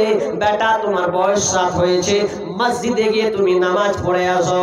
যদি সন্তানের বয়স 10 হয়ে যায়, এ তো 3 বছর পর্যন্ত আপনাকে আদেশ করতে হবে, একদিন নয় 2 দিন নয়, আপনাকে 3 বছর পর্যন্ত সন্তানকে বলতেই থাকতে হবে, বলতেই থাকতে হবে। এটা আপনার দায়িত্ব এবং জিম্মেদার। কিন্তু আজকালকার না আপনার নামাজ তো দূরের কথা, 10 বছর 12 বছরের ছেলেরা মোবাইল নিয়ে ঘুরে বেড়ায়, আমরা একটু বাধা প্রদান করি না। ছেলে যে জিদ করেছে, জি কি করব, জিদ করেছে তো নিয়ে দাও। নিয়ে দিলেন মানে ওর ভবিষ্যৎ আপনি নষ্ট করলেন। মোবাইল প্রজন্ম ভবিষ্যৎ নষ্ট হওয়া। আপনার সন্তানকে আপনি মোবাইল দিতে পারেন না, জানেন? যারা মোবাইল আবিষ্কার করেছে, যারা মোবাইল চালায়, আবিষ্কার করে, ওদেরকে আপনি খোঁজ নেবেন, ওদের সন্তানদেরকে 18 বছর না হলে মোবাইল দেয় না।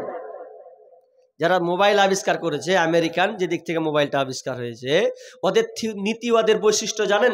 ওরা 18 বছর না হলে সন্তানকে মোবাইল হাতে দেবে না। আর আমাদের এই সন্তান হতে হতেই 2 বছর 3 বছরে মোবাইল চালাচ্ছে গো, এমন ভাবে চালাচ্ছে, কার্টুন আর টিকটক আর কি কাহা চালাচ্ছে, তো বড়রাও ফেল, বড়রাও ফেল, এমন হয়ে গেছে। সন্তান গর্বে বাজবে কি মরবে মনেতে ভারী শোক। দেখে ওরা টিকটক আর ফেসবুক, দেখে ওরা ইউটিউব আর ফেসবুক। ওরে আগেকার মা বোনেদের পেটে এলে সন্তান আল্লাহর ভয়ে পড়তো তারা, প্রাণের ভয়ে পড়তো তারা আল্লাহরই কোরআন। আগেকার মা বোনে যদি পেটে সন্তান হয়েছে তো মোবাইল ছিল না, কোরআন নিয়ে থাকতো, কোরআন পড়তো, ছোট্ট ছোট্ট সূরা পারলেও পড়তো। ওরে আগেকার মা বোনেদের গর্ভে এলে সন্তান প্রাণের ভয়ে পড়তো তারা আল্লাহরই কোরআন। সদা মনেতে টেনশন বাজবে গিয়ে জীবন, অশ্রু ভরা থাকিত ওই দুটি চোখ, মনেতে ভারী শোক, মনেতে ভারী শোক। আরে সন্তান ভূমিষ্ঠ হয়ে কেঁদে ওঠে ওয়াও, তার মানে হাতটা খালি টাচ মোবাইল দাও। হাজি বাচ্চা ছেলে কানলো মোবাইল দাও মানে ঠিক আছে। ওরে সন্তান ভূমিষ্ঠ হয়ে কেঁদে ওঠে ওয়াও, তার মানে হাতটা খালি টাচ মোবাইল দাও। মোবাইল দিলে হাতে বন্ধু সাথে সাথে, মোবাইল দিলে হাতে বন্ধু সাথে সাথে, থাকবে না কান্না হাসি ভরা মুখ, মনেতে ভারী শোক, মনেতে ভারী শোক। বলিতে পারে না কথা, পারে না কুহাতে, টাচ মোবাইল দিলে পারে পারে ওরা ঘাটতে, পারে ওরা ঘাটতে। বলিতে পারে না কথা, পারে না তুহাতে, টাচ মোবাইল দিলে হাতে পারে ওরা ঘাটতে। আরে খেতে দিলে খাই না, স্কুলে যাই না, ওরে খেতে দিলে খাই না, স্কুলে যাই না, পড়া বাদ দিয়ে শুধু মোবাইলে চোখ, মনেতে ভারী শোক, মনেতে ভারী শোক। সন্তান গর্বে বাজবে কি মরবে মনেতে ভারী শোক। দেখে ওরা টিকটক আর ফেসবুক, দেখে ওরা ইউটিউব আর ফেসবুক। মা যেমন হবে সন্তান তেমন হবে। পেটে সন্তান নিয়ে ও টিকটক নিয়ে পড়ে আছে, ইউটিউব নিয়ে পড়ে আছে। আচ্ছা বলেন তো ওর পেটে ওই রকম হবে না আল্লাহওয়ালা হবে? ওই রকমই হবে। বর্তমান জামানার প্রেক্ষাপট ওই রকমই হচ্ছে।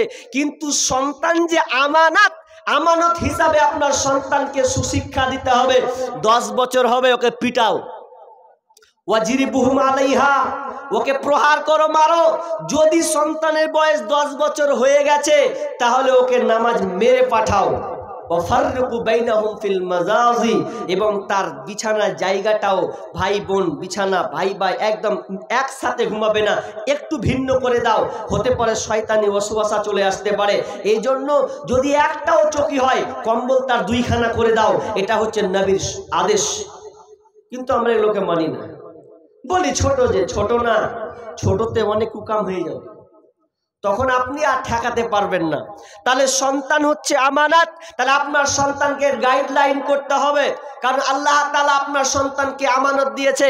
আজকে আমরা মেয়েদেরকে মোবাইল দিয়েছি, বুকে পড়ছি না, আমার মেয়ে কোথায় যায় কি করছে, এইগুলো আমানত রক্ষা না করার কারণে আজকে সমাজে জেনা ব্যভিচার দিন দিন বাড়ছে। জেনাগুলো কেন হচ্ছে আপনি বলেন তো? আপনার মেয়ে যে মাধ্যমিক পরীক্ষা দিবে, 9, 10 পড়ছে, টিউশনি 2টা 3টা করে আছে, তো আপনার মেয়ে সকালে বেরোয় বই কলেজে, যে শামসি টেশন, আমি তো প্রত্যেক বছরই একদম না হলে 20-25 বার নামবো শামসি টেশনে। তো বৈকাল কুলির যে ট্রেনটা আছে ওটা নামি কোনোদিন 4:30, 4:30 এরকম নামাই। হরিচন্দ্রপুরে কখনো 4:45 নামাই। কুলিক এক্সপ্রেস যে ট্রেনটা আছে ওই ট্রেনটাতে যখন নামি, আল্লাহ রে আল্লাহ, একটা করে যদি বেটা ছেলে নামছে তো 2টা করে ওর সাথে 2টা করে বেটি ছেলে নামছে। একটা বেটা ছেলে তো 2টা বেটি ছেলে, এক হাতে ওই হাতে এই হাতে ধরে আছে, তো মনে হচ্ছে ওরা হারিয়ে যাবে মনে হয়, ওই জন্য ধরে আছে। আর বরখা পড়ে আছে, এরপরেও তারা দেখছি পিক তুলছে, গল্প করছে, ব্যাগ হারে একটা করে ব্যাগ আছে। তার বলছে এটা কার মেয়ে ছেলে বলেন তো? বাপ মায় খোঁজ নিয়েছে কোনোদিন? একবারও তো খোঁজ নেই। আপনার দায়িত্ব ছিল আমানত, আপনার সন্তানকে আপনাকে গচ্ছিত করে রাখতে হবে, কোথায় যায় কি করে এগুলো দায়িত্ব হচ্ছে আপনার। কিন্তু এই সন্তানকে যদি আপনি আগলে না রাখতে পারেন, আজকে সন্তানেরা বাপ মায়ের মুখে চুলকানি মারছে কেন? চুলকানি মারছে, দেখবেন কখন সময় হয়ে যাবে ট্রেক্টর চালিয়ে বসে থাকবে। ট্রেক্টর চালা বুঝেননি? ভুঁইয়ের ট্রেক্টর লয়, ওই আপনার বেটি মুখের হাত ধরে পালিয়ে যাবে, তখন বলবেন যে আমার মুখে চুলকানি মেরে দিলে ওকে রাখবো না, বস্তাবন্দি করবো। কেন? তা আপনার যে দোষ। এতদিন আপনি কি করছিলেন? আপনি মোবাইল দিলেন, আপনি শাসন করলেন আপনার বোনকে, সে এখন পালালো, আর এখন বলছেন যে মুখ পুড়িয়ে দিল আমার। না তো, মুখ পুরায়নি, বরং আপনি নিজে মুখ পুড়িয়ে নিয়েছেন। এগুলো আপনাকে খেয়াল রাখতে হবে। এই জন্য গত বছরে একটা সঙ্গীত করেছিলাম, মিলিয়ন মিলিয়ন ট্রিলিয়ন যদি বলেন তাও ভুল হবে না, প্রচুর ভিউ হয়েছিল। যে আজকালকার মেয়েরা বিয়ের আগে প্রেগনেন্ট হচ্ছে। 14ই ফেব্রুয়ারি সামনে আসবে, দেখবেন এই 14ই ফেব্রুয়ারিতে, এটা তো ডিসেম্বর চলছে, জানুয়ারি ফেব্রুয়ারি, এই ফেব্রুয়ারিতে ভ্যালেন্টাইন ডে, ভালোবাসা দিবস, 14ই ফেব্রুয়ারি নামে কত যে অশ্লীলতা চলে আপনি ভাবতে পারবেন না।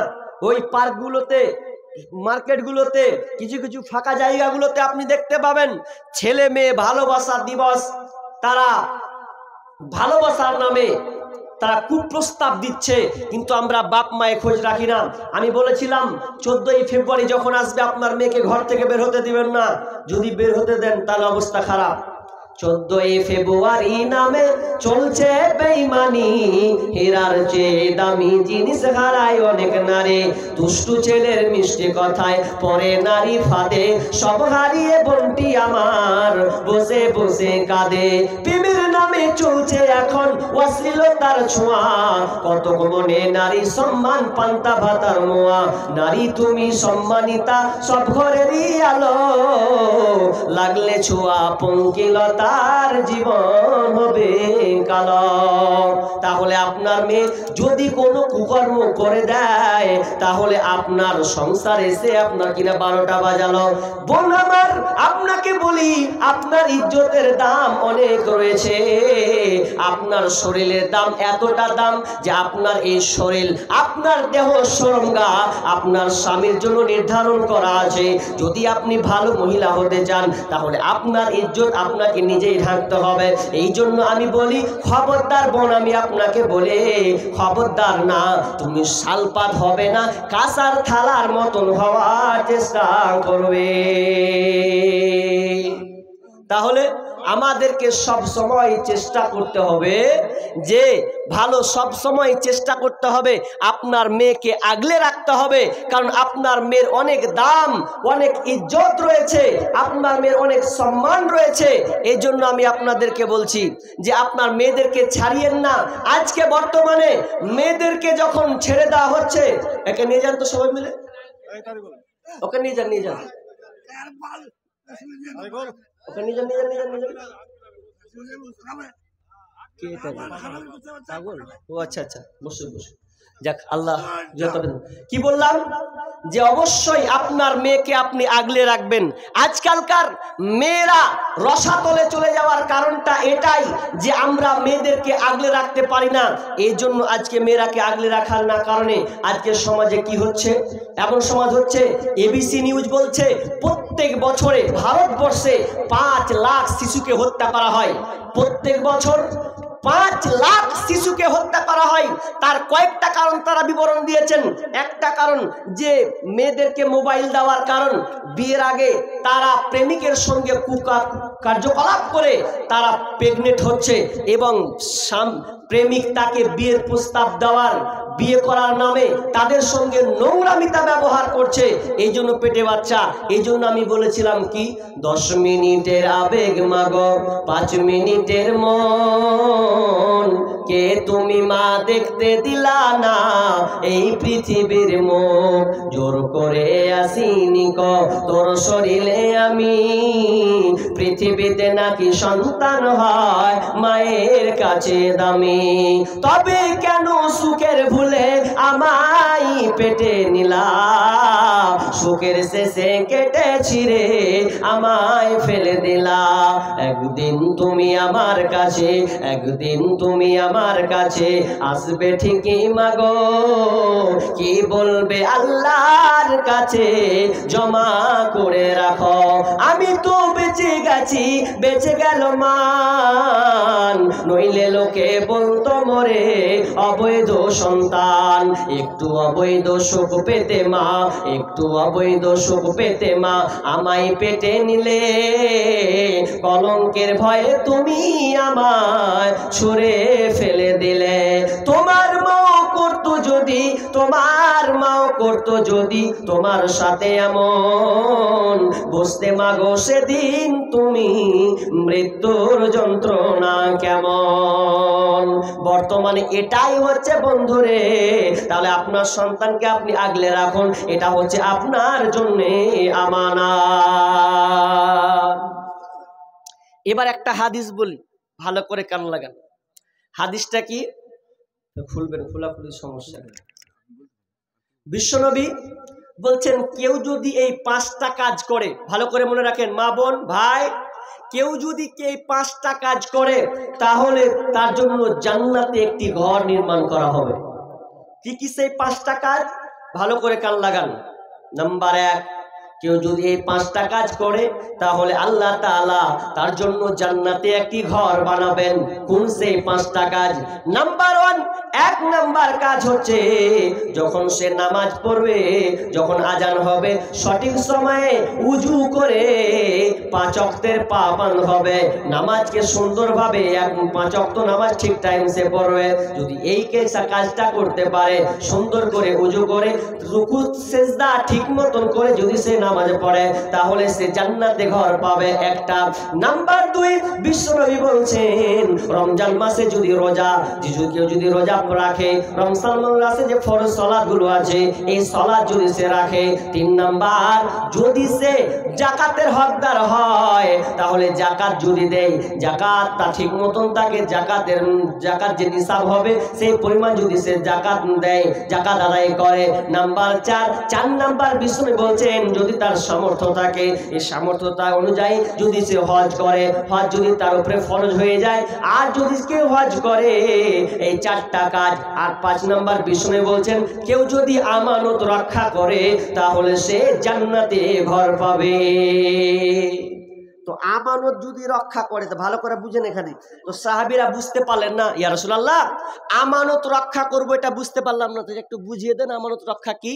তখন বিশ্বনবী বললেন, আমানত রক্ষা করা মানে নাপাকির গোসল করা।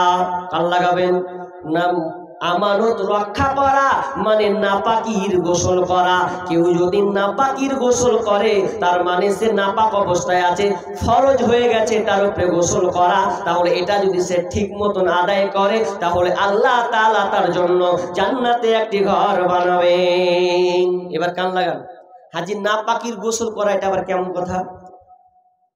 এটা কিন্তু খুব কঠিন, খুবই কঠিন। এটা আপনাকে বলি, আমি যদি উজু করি, উজু করতে গিয়ে হাত মুখ পা এটা ধৌত করবো ঠান্ডাতে কনকনে, তাও এটা একটু সহজ আছে। কিন্তু যদি আপনি ঠান্ডার কনকনে শীতে না পাক থাকেন, তাহলে কতটা কষ্ট করবে হিসাব করেন তো। কষ্ট হলে ওই জন্য আল্লাহ রাসূল বলছেন, কেউ যদি এই 5টা কাজ ইমানের সাথে করে তাহলে জান্নাতে একটি ঘর নির্মাণ হবে। তো যেমন তেমন, কেমন যে আপনি নাপাকির গোসল করা, দেখেন ভালো করে কান লাগাবেন, কত কিছু ঘটনা ঘটছে এগুলোর ব্যাপারে।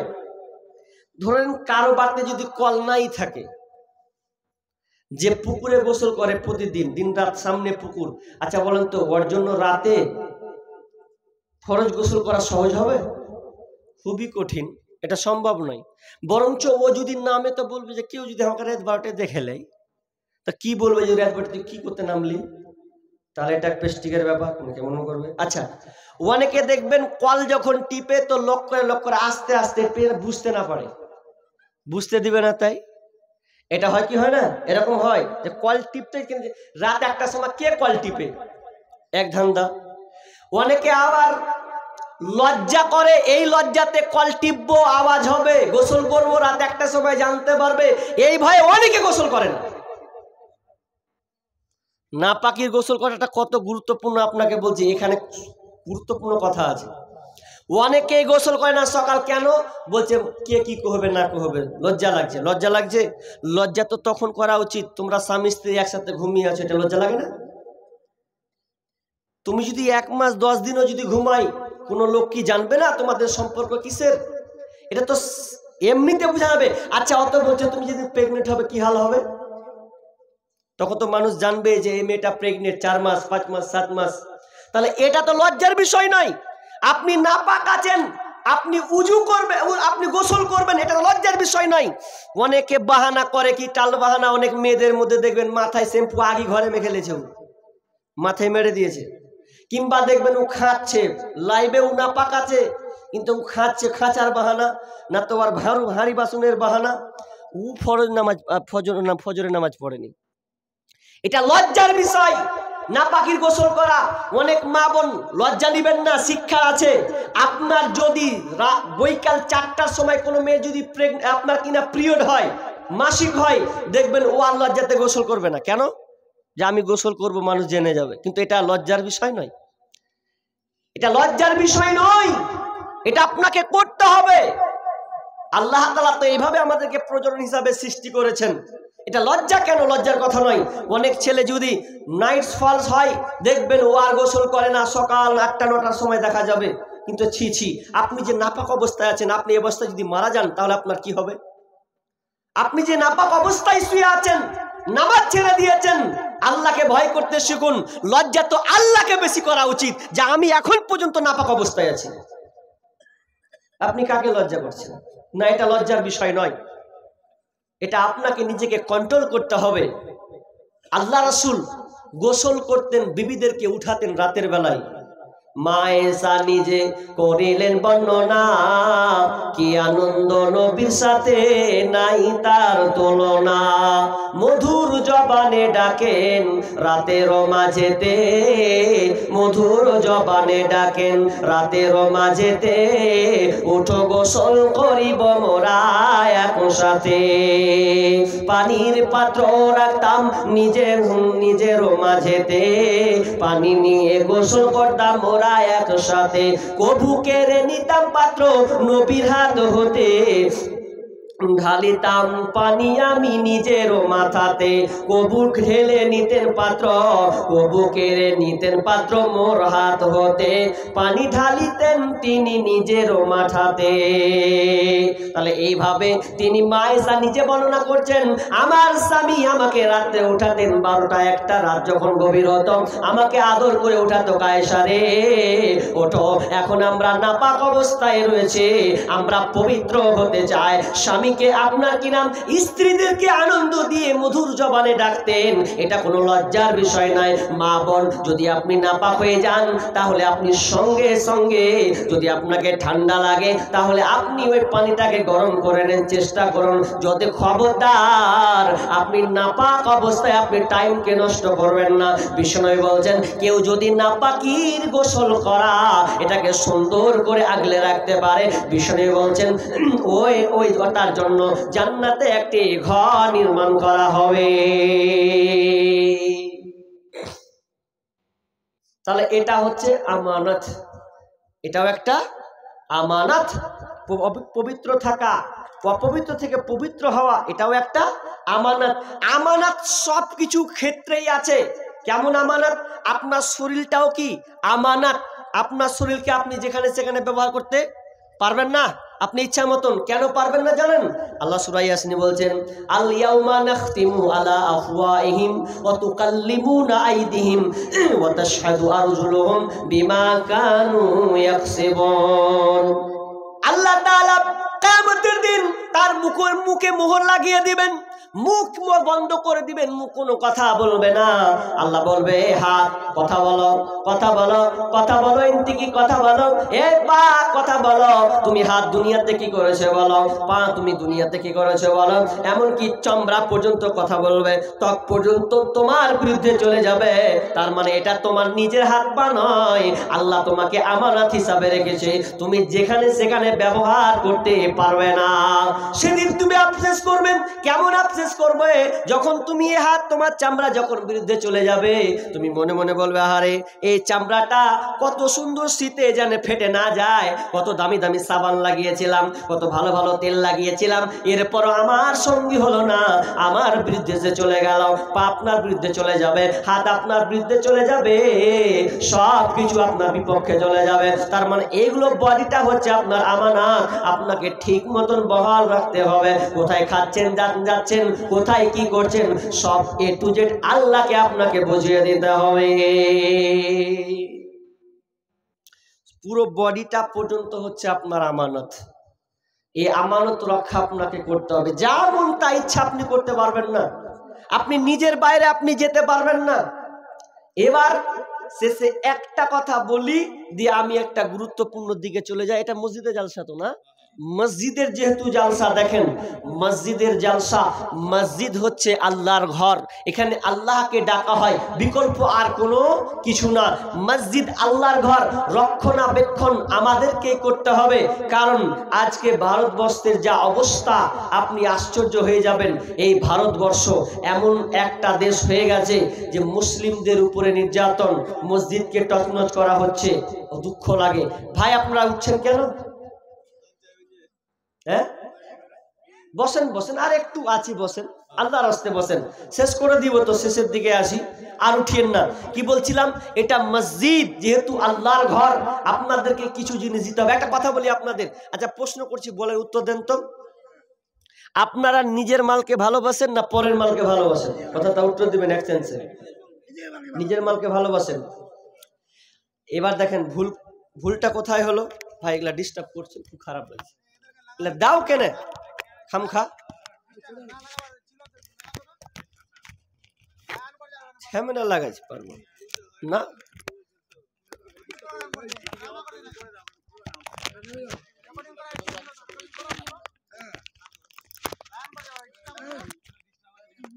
কতটা ডিস্টার্ব হচ্ছে দেখেছো?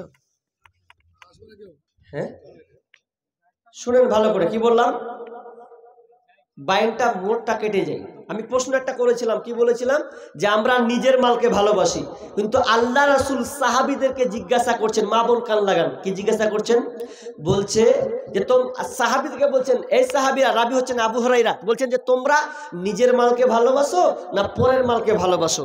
তখন সবাই একসাথে বলছে যে আমরা নিজের মালকে ভালোবাসি। আপনারা যেমন বললেন। তাহলে বলছেন না, মিথ্যা বলছো, তোমরা নিজের মালকে ভালোবাসো না, বরং তোমরা পরের মালকে ভালোবাসো। তোমার নিজের মাল কি কি এটাই তো জানো না। নিজের মাল হচ্ছে তোমাদের তিনটি, কটি বললাম, তিনটি। তোমার নিজের মাল তিনটি, বাকি হচ্ছে তোমার পরের ওয়ারিসের মাল। কি তোমার তিনটি মাল? বিষ্ণু বলছেন তোমার মাল কোনটি শুনে নাও, যেটা তুমি খাও ওটা হলো খানা। ওটা কি বলেন তো? খানা, ওটা তোমার মাল। তুমি যেটা পরনে পরে আছো ওটা তোমার মাল, আর তুমি যেটা আল্লাহ রাস্তায় জমা করেছো ওটা তোমার মাল। বাকি দুনিয়াতে যত ধন সম্পদ আছে ওগুলো হচ্ছে ওয়ারিসের মাল। কথাটা বুঝেননি তো, একটু বুঝিয়ে বলবো, এদিকে কান লাগান, অন্যদিকে তাকান না, এদিকে তাকান। কি বলছি, নিজের মাল কেমন? আমরা যে খানাটা খাই, খানাটা, এটাকে আমরা খানা বলি তো নাকি? এই যে লোক খানা বলেন, খাবার বা খানা। আমাদের ওদিকে একসাথে যখন খেতে যায় বলে খানা খাওয়া, এরকম বলেন আপনাদেরকে, খানা। তো এটা হলো খানা, কিন্তু এটা টিকবে না, খানাটা বেশিক্ষণ টিকবে না। কিভাবে? এখন যদি আপনি খানা খান 5 ঘন্টা 6 ঘন্টা পর কি হবে জানেন? খানা থেকে হবে পায়খানা। হবে কি হবে না? ওটা টিকলো? মা বোন হাসিয়েন না, তা টিকলো কি টিকলো না। খানা থেকে পায়খানা, ওটা শেষ, ওটাও আপনার। যেটা আপনি পরনে পরে আছেন এটা হচ্ছে পোশাকটা নতুন, একদিন হয়ে যাবে পুরাতন, এটাও টিকবে না, ছেড়ে গেল। তাহলে দুইটা জিনিস আপনার টিকলো না, কিন্তু একটা জিনিস টিকবে। বিষ্ণু বলছেন যেটা তুমি আল্লাহ রাস্তায় জমা করবে ওটাই মাত্র টিকে থাকবে। বাকি দুনিয়াতে যত ধন সম্পদ আছে এগুলো তোমার মাল নয়। এই মাল ধন ছিল তোমারও দাদার, সে মরে গিয়ে হয়েছে তোমার বাবার। বাপের মালেতে তুমি ওয়ারিস হইলে, কাল ছেলে ওয়ারিস হবে তুমি মরে গেলে। ধন ধন করিও না ধন অপরজন, মরিলে তোমার সাথে যাবে না কধন। ধন ধন অপরজন না রহে কাহার, অপরে তোমার মালে উড়াবে বাহার। আজ তুমি পরিতে চলে সামপসম, কালকে পরিতে হইবে মরণের কাফন। একা অন্ধকারে ছিলে মায়ের কুদরে, একা ফের যেতে হবে হবে গোর অন্ধকারে। সেকেন্দার বাচ্চা মরিবার কালে এই ওসিয়ত করে বারিশ সকলে, মরিলে আমার তরে শুনো বারে বার, কাফনের সাথে হাত বেঁধো না আমার। সকলে মিলে ঝুলে খাটলিতে করে দুই হাত ঝুলাইয়া লইয়া যাইও মোরে। এই হাল দেখে মোর যত মাখলুকাত কহিবেন তারা কহিবে একবার।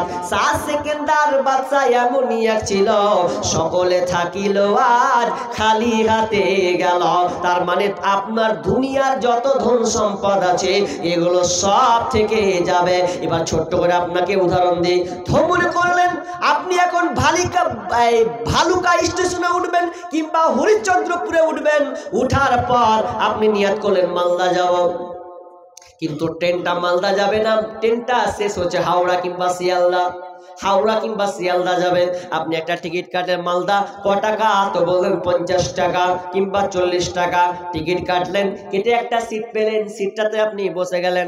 বসার পর এবার বলেন তো, যেই সিটটা আপনি বসলেন মালদা পর্যন্ত, ট্রেনটা কোথায় যাবে? হাওড়া পর্যন্ত কিংবা শিয়ালদা পর্যন্ত।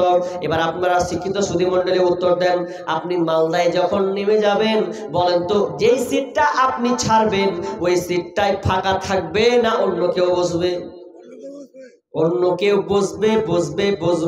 ঠিক তেমনি ভাবে আপনার মাল যে আল্লাহ আপনাকে দিয়েছে, আপনি যতক্ষণ বেঁচে আছেন ততক্ষণ আল্লাহ আপনার হাতে কন্ট্রোল রেখেছে। যখন আপনি মারা যাবেন এই মাল আর বিলুপ্ত হবে না, বসে থাকবে না, অন্য জনের কাছে ট্রান্সফার হবে। আপনার সন্তানের কাছে যাবে, হয়তো ভাইয়ের কাছে যাবে, চাচার কাছে যাবে। এক কথায় দুনিয়ার ধন সম্পদ ওগুলো আপনার নয়, অ্যাকচুয়ালি ওগুলো ওয়ারিসের মাল।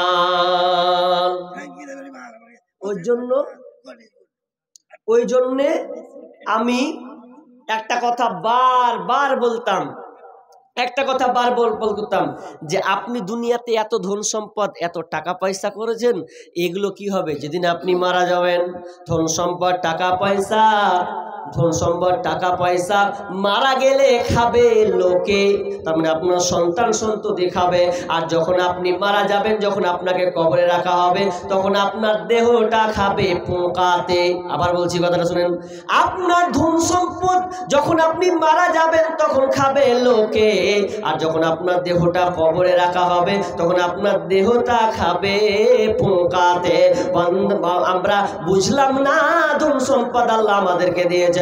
একজন ডাক্তার, বাংলাদেশের ডাক্তারকে প্রশ্ন করা হলো, আপনি যে এত কোটি টাকার মালিক, তাহলে আপনি কেন একটা 4 চাকা নিচ্ছেন না কেন? আপনি বহুল বিলাসী, আপনি আনন্দ থাকতে পারে, এটা করেন না কেন? তখন ওই ডাক্তারটার সঙ্গে সঙ্গে উত্তর দিয়েছে সাংবাদিককে, আমার উত্তরটা শুনে নাও, এগুলো আমার মাল নয়, এগুলো আল্লাহর মাল। আমার যতটুকু প্রয়োজন ততটুকু ব্যবহার করি, বাকি যতগুলো মাল আল্লাহ আমাকে দিয়েছেন ওই সমস্ত মাল আমি আল্লাহ রাস্তায় দিয়ে দিই, আমি রাখি না, কারণ এগুলো মাল আমার নয়। তিনি আর একটা কথা উদাহরণ দিয়েছিলেন মিডিয়ার মাধ্যমে, তিনি বলেছিলেন যে যেগুলো ফার্মেসি আছে, ওই ফার্মেসিতে 2টা করে চাকর রাখা হয়, কাজের আপনার হোম রাখা হয়, কাজের লোক রাখা হয়। যখন তারা কাজ ডিউটি করে, দেখবেন ফার্মেসিওয়ালারা যখন ওষুধ দেয়, নার্সিং হোমে ওষুধ দেয়, আচ্ছা বলেন তো টাকা লারে ঠিকই, টাকা কি ওরা বাড়ি নিয়ে যায়? 1 লাখ হোক, 2 লাখ হোক, 5 লাখ হোক, যাই হোক না কেন, টাকা গনে কাস্টমারকে দেয়, বাক্সতে থুয়ে দেয়। টাকার যে মূল মালিক সে কিন্তু ওই টাকাটা নেই, ওরা নেই না। ঠিক তেমনি ভাবে ওই ডাক্তারটা বলছে যে আমাকে আল্লাহ সম্পদ দিয়েছে, এগুলো আমার সম্পদ নয়, আল্লাহ আমাকে দিয়েছেন, আমার যতটুকু প্রয়োজন আমি ততটুকু ব্যবহার করছি, বাকি আমার যত ধন সম্পদ আছে আমি আল্লাহ রাস্তায় দিয়ে দিলাম, কারণ এটা আমার মাল নয়, আল্লাহর মাল। একজন বক্তা নগদ টাটকা কথা, এটা এক জায়গাতে বক্তব্য দিচ্ছেন, তো বক্তব্য দিতে একটা বুড়ি মেয়ে পটলি, কত আল্লাহ আলী মেয়ে ছিলেন, দেখেন কত যে আল্লাহকে ভালোবাসতেন। তো ওই বুড়ি মেয়েটা একটা রুমালে কি করেছেন জানেন? নাকের খুলেছে, কানের খুলেছে, নাকের খুলে, কানের খুলে, আপনার হাতের বালা খুলেছে, গলার মালা খুলেছে, হার খুলেছে, এও আপনার কিনা পায়ের নুপুরকে খুলেছে, সব কিছু খুলে দিয়ে, সব কিছু কিন্তু সোনার। এই সোনাগুলো খুলে সব কি বড় লোকের মেয়ে তো, বুড়ি মেয়ে, সব কিছু গুছিয়ে নিয়ে এসে আপনার রুমালে বেঁধে দিয়ে ওই একটা জালসাতে বলছেন, বেটা মৌলভী সাহেব লাও, আমি সব আল্লাহ রাস্তায় দিয়ে দিলাম। তখন মৌলবীটা প্রশ্ন করছে, হাগো বুড়িমা, তুমি সমস্ত কিছু কেন দিয়ে দিচ্ছ? তোমার বাড়িতে তো বেটা আছে, বেটি আছে, ওদেরকে দিলে তো তোমার কাজে লাগবে। তখন ওই মেয়েটা কত সুন্দর করে উত্তর দিতে থাকেন, বলছেন, বেটা মৌলবী সাহেব, আমি যে এই মালগুলো দিচ্ছি এটা আমার বেটিদের জন্য নয়, এগুলো আমার বেটাদের জন্য নয়, কারণ আমি এই মালটাকে খুবই ভালোবাসি। এই যে গলা হারটা দেখছো, এটা আমার স্বামী আমাকে বানিয়ে দিয়েছে, এটা আমার স্বামীর জিনিস, মহাব্বতের জিনিস, ও আমাকে ভালোবাসে। আমার স্বামী পৃথিবী ছেড়ে চলে গেছে, আমিও আর থাকবো না, কটা দিন আছি, আমি মরে যাব, আমি বুঝতে পারছি আমিও বাঁচব না। তো আমার এই স্বামীর মহাব্বতের জিনিস আমি পৃথিবীর কাউকে দেব না, এই মহাব্বতের জিনিস আমি একজনকে দেব, যাকে দিলে আমি চাইলে আল্লাহর কাছে রিটার্ন পাবো। তো আমি এটা আমি আল্লাহকে দিলাম। শুধু তাই নয়, দেখছো আমার হাতে বালাটা, এটা আমার মা আমাকে দিয়েছে, এটা মায়ের জিনিস, আমি কাউকে দিতে পারি না। তোমার মেয়েকে তো দিতে পারো। তখন বলছে মৌলবী সাহেব, আমি আমার মেয়েকেও দিব না, কারণ আমার মেয়েকে আমি নাকের গলার হার দিয়েছি, হাতের বালা দিয়েছি, জমি জায়গা পর্যন্ত ওরা পেয়েছে দিয়েছি, কিন্তু এটা আমার স্বামীর মহাব্বতের জিনিস, এটা আমার মায়ের জিনিস, এটা আমার আব্বা আমাকে গিফট করেছে, এই জিনিস পৃথিবীর কাউকে দিব না। বেটিকে দিলে বেটি হয়তো জমি জায়গা নেবে আর বেটাকে কিছু করে দেবে, কিন্তু এটা ভালোবাসার জিনিস, আমি এটা কাউকে দিব না, বরং আমি আল্লাহকে দিলাম।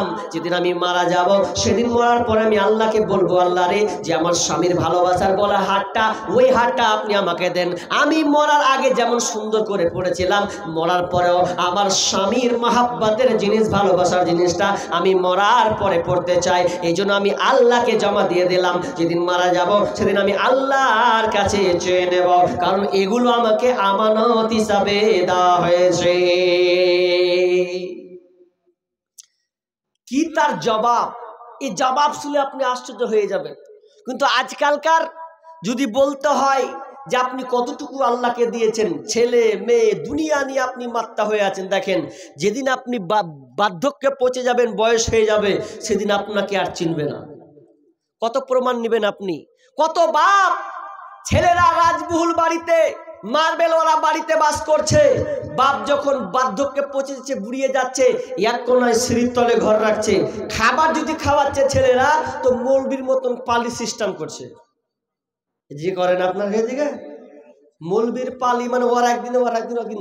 বাপ, যেই বাপ ছোট কালে নিজে না খেয়ে সন্তানকে দিয়ে দিয়েছে, মা নিজে খায়নি, সন্তানকে তুলে দিয়েছে, এরকম একজন মা বাপ, সেই বাপ মাকে আমরা বয়স্ক যখন হয়, তখন আমরা ওই গোয়াল ঘরে ভরে রাখি যে খা।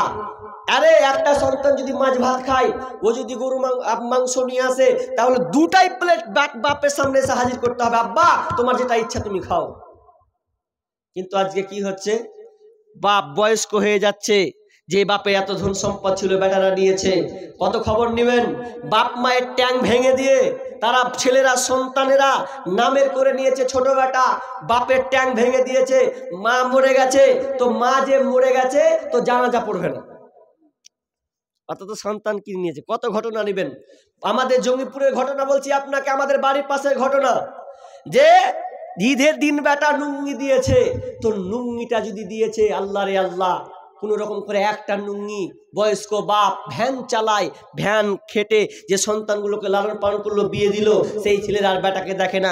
যদি একটা আল্লাহ না করুক একটা নুঙ্গি কোন রকম দিয়েছে, তো মায়ের সঙ্গে ঝগড়া করেছে, বাপ বেটার মায়ে ঝগড়া করেছে, বাপ যদি ঘর থেকে বের হচ্ছে, তো বাপকে বলছে নুঙ্গি খুল। নুঙ্গি যদি খুলেছে, বাপ বলছে বেটা নুঙ্গি খুলিস না, আমার কাছে পরনে তলে কিছু নাই। বেটা বলছে নুঙ্গি খুলতে হবে। বাপের চোখ দিয়ে পানি ঝরঝর করে ঝরছে, বেটা এরকম কাজ করিস না, ওপেন লোক আছে, করিস না, একটু সময় দে। বলছে সময় দেবো না, নুঙ্গি খুলো। সন্তান বাপের পরন থেকে নুঙ্গিকে ছিনিয়ে দিল, নুরঙ্গ হয়ে গেল। ওই বাপ কাঁদতে কাঁদতে গামছা দিয়ে তার ইজ্জতকে ঢাকতে লেগেছে। বেটা তুই এরকম কাজ করলি আমার সঙ্গে, চোখ দিয়ে বিগলিত হচ্ছে।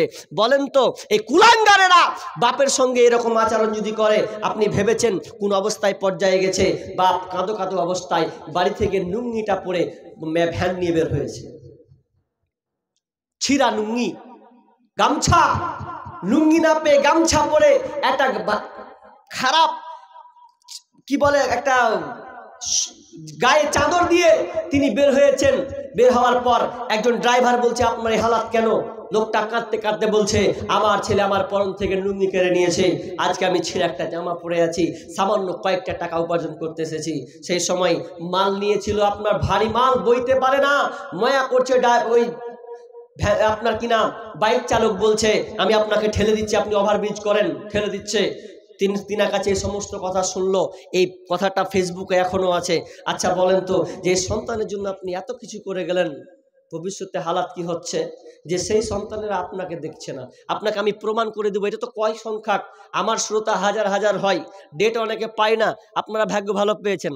তো কথাটা হলো এরকম যে এত হাজার হাজার শ্রোতা হয়, তো শ্রোতাতে আমি জিজ্ঞাসা করছি, বলেন তো আব্বার জন্য দিবেন এরকম দাঁড়ান তো 10 জন ছেলে, তো দাঁড়াতে গেলেও আধ ঘন্টা পর ঠিক মতন দাঁড়াই না।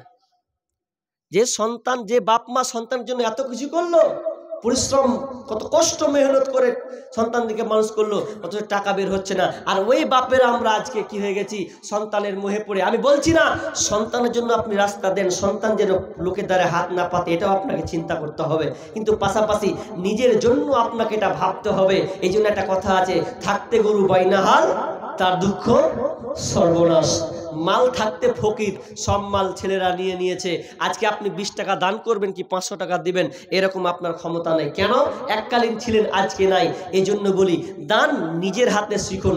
এই জন্য আমি একটা গজল বলেছিলাম, মরার আগে যাবার আগে যদি বাঁচতে চাও, সময় থাকতে সেই নেকি কামাই করে নাও, কামাই করে নাও।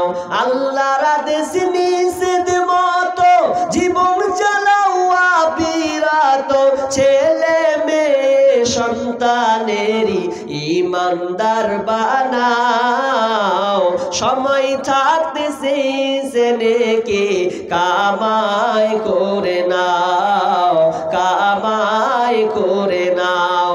দম ফুরাইলে সবই খতম, পাইবা না আর মানব জীবন, মরার আগে সাদকার নেকি নিজে করে নাও, সময় থাকতে সেই নেকি কামাই করে নাও, কামাই করে নাও। নিজের হাতে দান করা শিখা, দান করা একটা মজাটা আলাদাই। নিজের হাতে দান করতে শিখুন, এর পাওয়ারফুল ক্ষমতা অনেক। কোন আল্লাহর বান্দা আছেন এই মসজিদকে দেওয়ার জন্য অন্তত 5000 টাকা দিবেন, এরকম নাই? নাই 5000 দেনেওয়ালা? সব দিয়ে দিয়েছেন নাকি? 5000 টাকা একটা লোকের কাছে আমি নিব। মসজিদে আপনাদের কালেকশন হয়ে গেছে, মোটামাটি হয়েছে, মোটামাটি করে। আমি একজন মুসাফির মানুষ, রাত যত গভীর তত আল্লাহর দুয়ার তত প্রশস্ত খোলা, যত রাত যাবে আল্লাহর রহমতের দরজা তত ওপেন হবে। আপনি গভীর রাতে যা চাইবেন আল্লাহ তাই দেবেন।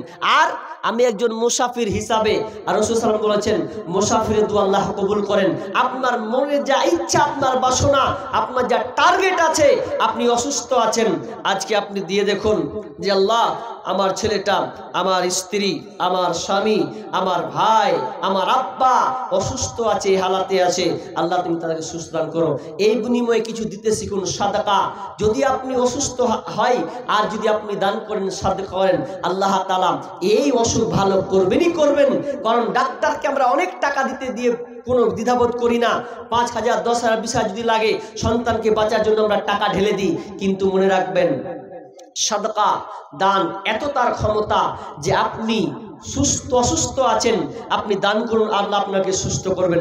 যে আল্লাহ সুস্থ করেছেন সে আল্লাহ আপনাকে সুস্থ করবেন। এ কোনো আপনার কিনা ডাক্তার কোনো ঔষধ কাজ করবে না যদি আল্লাহ আপনাকে সুস্থ না করে। এই জন্য আপনাকে বলি নিজের হাতে দান করতে শিখুন। নেই এরকম 5000 দেনেওয়ালা, যদি আপনি না পারেন,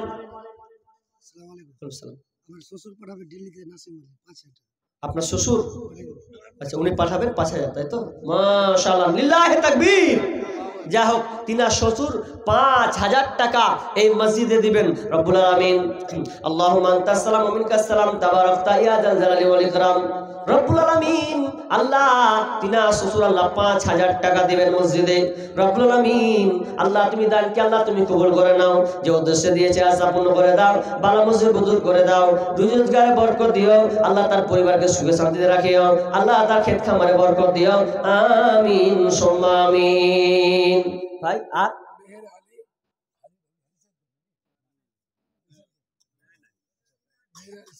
মেহের আলী, আচ্ছা আচ্ছা আচ্ছা, বাবা মা এবং স্বামী স্ত্রী, তিনি কত 10 নাকি? মেহের আলী 10,000, তো 10 আচ্ছা, মেহের আলী 5000 টাকা দিচ্ছেন। আল্লাহুম্মা আনতাস সালাম ওয়া মিনকাস সালাম তাবারাকতা ইয়া জাল জালালি ওয়াল ইকরাম। রব্বুল আলামিন আরেকজন 5000 টাকা, দুইজন হলো 10। রব্বুল আলামিন যে বাবা মায়ের জন্য স্ত্রীর জন্য দিয়েছেন আল্লাহ, আল্লাহ তুমি দানকে আল্লাহ তুমি কবুল করে নাও। মালিক রে, তারা হয়তো কবরস্থ হয়ে গেছে, রব্বুল আলামিন জানি না কি হালাতে আছে, আল্লাহ তুমি আলিমুল বিজাতিস সদর, আল্লাহ অন্ধকার ঘর, সাপ বিচ্ছুর ঘর, পোকামাকড়ের ঘর, আল্লাহ একে কবর থেকে কেউ রেহাই পাবে না রে আল্লাহ, ভয়ঙ্কর একটি জায়গা। রব্বুল আলামিন এই দান বদলাতে আল্লাহ তুমি তার কবরকে আযাবকে তুমি পরিত্রাণ দাও আল্লাহ, কবরকে আল্লাহ তুমি প্রশস্ত করে দাও আল্লাহ, জান্নাতি বিছানা দাও আল্লাহ, জান্নাত তার সাথে কানেকশন করে দাও, পরনে জান্নাতি কাপড় পরিয়ে দাও, আমিন সুম্মা আমিন। মরণ কথা স্মরণ কি তোর নাই রে মুমিন ভাই, মরণ কথা স্মরণ কি তোর নাই, টাকা পয়সা জমিদারি পরে রবে পাকা বাড়ি, টাকা পয়সা জমিদারি পরে রবে পাকা বাড়ি, খালি হাতে যাইবা চলে আরে মুমিন ভাই, মরণ কথা স্মরণ কি তোর নাই, মরণ কথা স্মরণ কি তোর নাই রে মুমিন ভাই, মরণ কথা স্মরণ কি তোর নাই। মা বোন আপনাদের দেনেওয়ালা আছেন, স্বামীর জন্য দিবেন, সন্তানের জন্য দিবেন, আপনি যেটা পারবেন, আপনি 500 পারেন 500, আমি আপনার জন্য খাস করে দোয়া করব, যেহেতু আমি মুসাফির মানুষ, আমি অনেক মুর্শিদাবাদ থেকে আপনাদের কাছে এসেছি, 500 না পার 1000 500 এরকম দেনেওয়ালা যদি মনে করেন মা আমি পারবো না, আমার হাতে আংটি আছে, হাতের বালা আছে, যদি আপনি গলায় মালা আছে, এই আল্লাহ রাসূলের জামানায় মেয়েরা এই সুন্নতি দানগুলো করত, আপনি লিখান, যারা চাষ করছেন, চাষাবাদ করছেন, গম চাষ করেছেন, ভুট্টা করেছেন, আপনি লিখান 50 কিলো করে, আপনার এই চাষ থেকে আল্লাহ আপনার চাষে আরো বৃদ্ধি দান করবেন। আল্লাহ সুবহানাহু ওয়া তাআলা বলছেন ওয়াল্লাযিনা ইয়াকনিদুনা আয-যাহাবা ওয়াল ফিজ্জাতা ওয়ালা ইউনফিকুনাহা ফি সাবিলিল্লাহি। মা মারা গেছে, বাবা অসুস্থ, মা মারা গেছে, আপনার আব্বা অসুস্থ আছে, 1000 টাকা লিখে নেন তো ভাইয়ের। হ্যাঁ ভাই, মা মারা গিয়েছে, আব্বা অসুস্থ আছে, আল্লাহ সন্তান মায়ের কথা মনে করেছে, মালিক রে আল্লাহ মা অনেক সন্তান রেখে গেছে রে আল্লাহ, এই সন্তানের আল্লাহ দান দিয়েছে মায়ের জন্য, আব্বার জন্য, মালিক আল্লাহ তুমি দানকে আল্লাহ তুমি কবুল করে নাও, যে উদ্দেশ্যে দিয়েছে আশা পূর্ণ করে দাও আল্লাহ, ভাইকে তুমি সহি সালামতে রাখিও আল্লাহ, ভাইকে তুমি ধৈর্য রাখার তৌফিক দান দিও, সহি সালামতে রাখিও, সন্তানের শান্তি দিও আল্লাহ তুমি ওনার বাপকে আব্বাকে আল্লাহ তুমি সুস্থ দান করিও, সহি সালামতে ঠিক মতন বহাল রাখার তৌফিক দান করিও, আমিন সুম্মা আমিন। খিদমত মা বাবার কর, খিদমত মা বাবার, বাবার জন্য 1000 টাকা, মাশাআল্লাহ আল্লাহ, আমার ভাই বাবার জন্য 1000 টাকা দিয়েছেন, আল্লাহ তুমি দানকে আল্লাহ তুমি কবুল করে নাও আল্লাহ, তার মনের আশাকে পূর্ণ করে দাও, বালা মুসিবত দূর করে দাও আল্লাহ, ভাইকে যতদিন রাখবে সহি সালামতে রাখবে আল্লাহ, তার আব্বাকে আল্লাহ তুমি ক্ষমা করে দাও, জান্নাতি নসিব করিও, আমিন সুম্মা আমিন। জিন্দেগি তোর যাই রে ফাঁকি দিয়া রে মাটির মানুষ, জিন্দেগি তোর যাই ফাঁকি দিয়া, ও মানব রে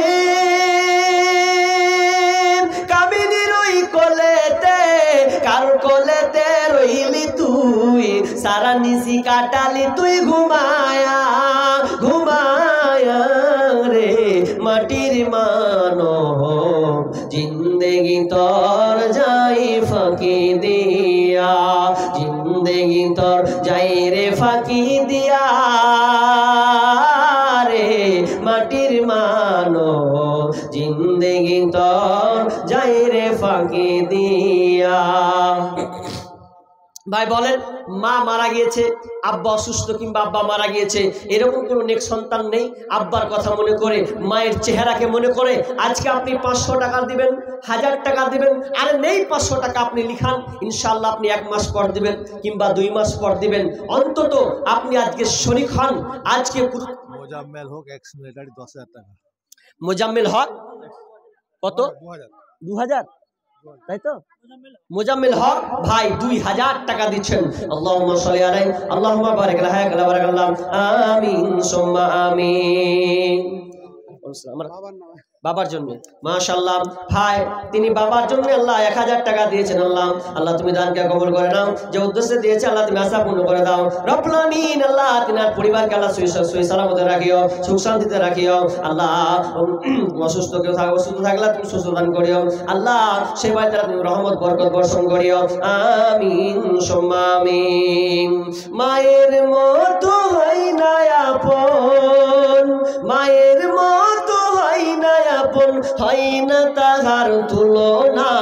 হায়রে আমার মা, আমার জনম দুঃখী মা, হায়রে আমার মা, আমার জনম দুঃখী মা।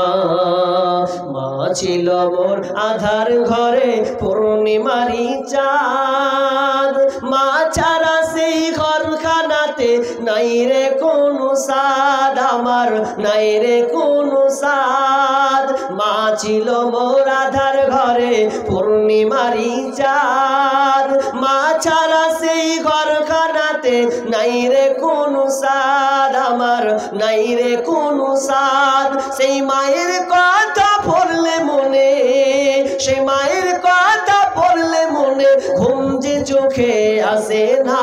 হায়রে আমার মা, আমার জনম দুঃখী মা, হায়রে আমার মা, আমার জনম দুঃখী মা। ছোট্ট থেকে বড় হলাম যেই মায়েরই কোলে, সেই মা এখন ছেড়ে গেল আমায় একা ফেলে, ও মা আমায় একা ফেলে। ছোট্ট থেকে বড় হলাম যেই মায়েরই কোলে, সেই মা এখন ছেড়ে গেল আমায় একা ফেলে, ও মা আমায় একা ফেলে। মা ছাড়া একলা জীবন লাগে না রে ভালো, দুনিয়া থেকে হারিয়ে গেছে দুই নয়নের আলো, আমার দুই নয়নের আলো।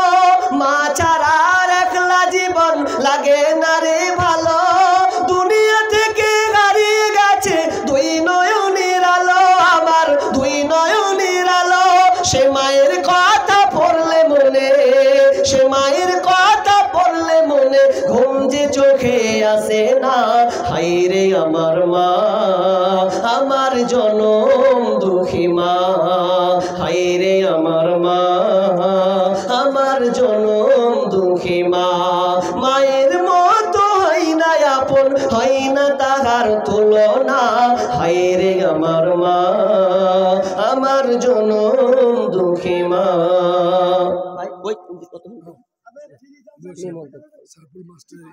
সারফুল মাস্টারের স্ত্রী 500 টাকা, ও 5000 টাকা। মাশাআল্লাহ, আল্লাহুম্মা সাল্লি আলাইহি। আব্দুল কাসিমের স্ত্রী 1000 টাকা, জন্টুর স্ত্রী 1 বস্তা সিমেন্ট, সাদিকের স্ত্রী হচ্ছে 500 টাকা, মনসুর আলমের স্ত্রী 1000 টাকা, রুহুলের স্ত্রী 200 টাকা। কি রুহুলের স্ত্রী কত? 200 টাকা।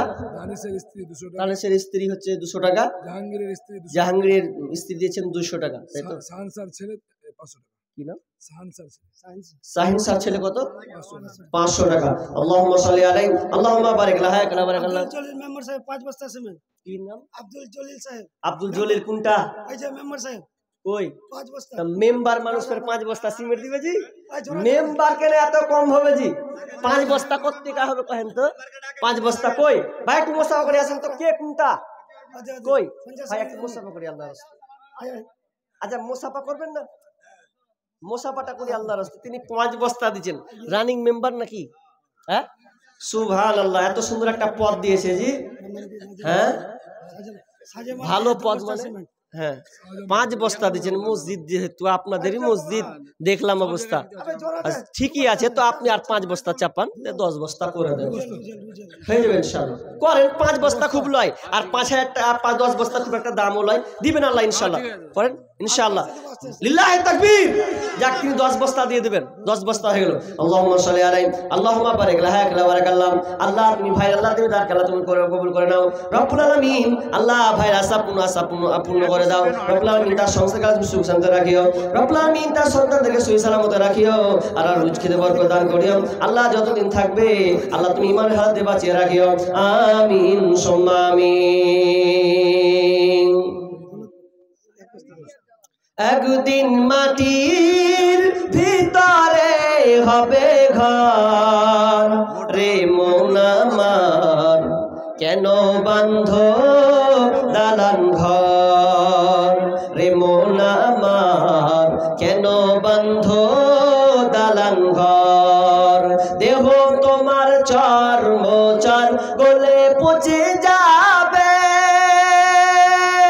শিরার উপর ছিন্ন ভিন্ন ভাবে দেহ তোমার চর্মচার গলে পচে যাবে শিরার উপর শিরাগুলি ছিন্ন ভিন্ন ভাবে মুন্ডু মেরুদণ্ড হবে তোমার খণ্ড খণ্ড সকলের হবে তোমার পর রে মন আমার কেন বান্ধ দালান ঘর রে মন আমার কেন বান্ধ দালান ঘর ওই আর সায়রা বিবি 500 টাকা কত 500 টাকা সায়রা বিবি দিয়েছেন 500 টাকা আল্লাহুম্মা সাল্লি আলাইহি আল্লাহুম্মা বারিক আলাইহি কি নাম আব্দুল জালাল 500 টাকা আল্লাহুম্মা সাল্লি ওয়া বারিক আলাইহি আল্লাহ তুমি দান আল্লাহ তুমি কবুল করে নাও আল্লাহ যে উসে দেশ আছে আসেমুন বিবি লিখেন শ্বশুর এবং বাপের নামে কি নাম আসেমুন বিবি কত 500 এক বাপ এবং শ্বশুরের নামে ও বাপ এবং শ্বশুর নামে 1000 টাকা দিয়েছেন আল্লাহুম্মা সাল্লি আলাইহা আল্লাহুম্মা বারিক আলাইহা আল্লাহ তুমি দান আল্লাহ কবুল করে নাও যে উদ্দেশ্যে দিয়েছে আশা পূর্ণ করে দাও বালা মুসিবত দূর করে দাও রোজগারে বরকত দিও রব্বুল আলামিন আল্লাহ তিনি আব্বা এবং শ্বশুর নামে দিয়েছেন আল্লাহ তুমি আব্বা শ্বশুরকে তুমি ক্ষমা করে দাও হ্যাঁ আমার শ্বশুর নাইম বাবু আচ্ছা এক বস্তা দিচ্ছে এক বস্তা সিমেন্ট এক বস্তা সিমেন্ট মাশাআল্লাহ তিনি এক বস্তা সিমেন্ট দিবেন আল্লাহ আল্লাহ তুমি ভাইদানকে আল্লাহ তুমি কবুল করে নাও যে উদ্দেশ্যে দিয়ে আশা পূর্ণ করে দাও আল্লাহ তুমি তাকে সুস্থ করে দাও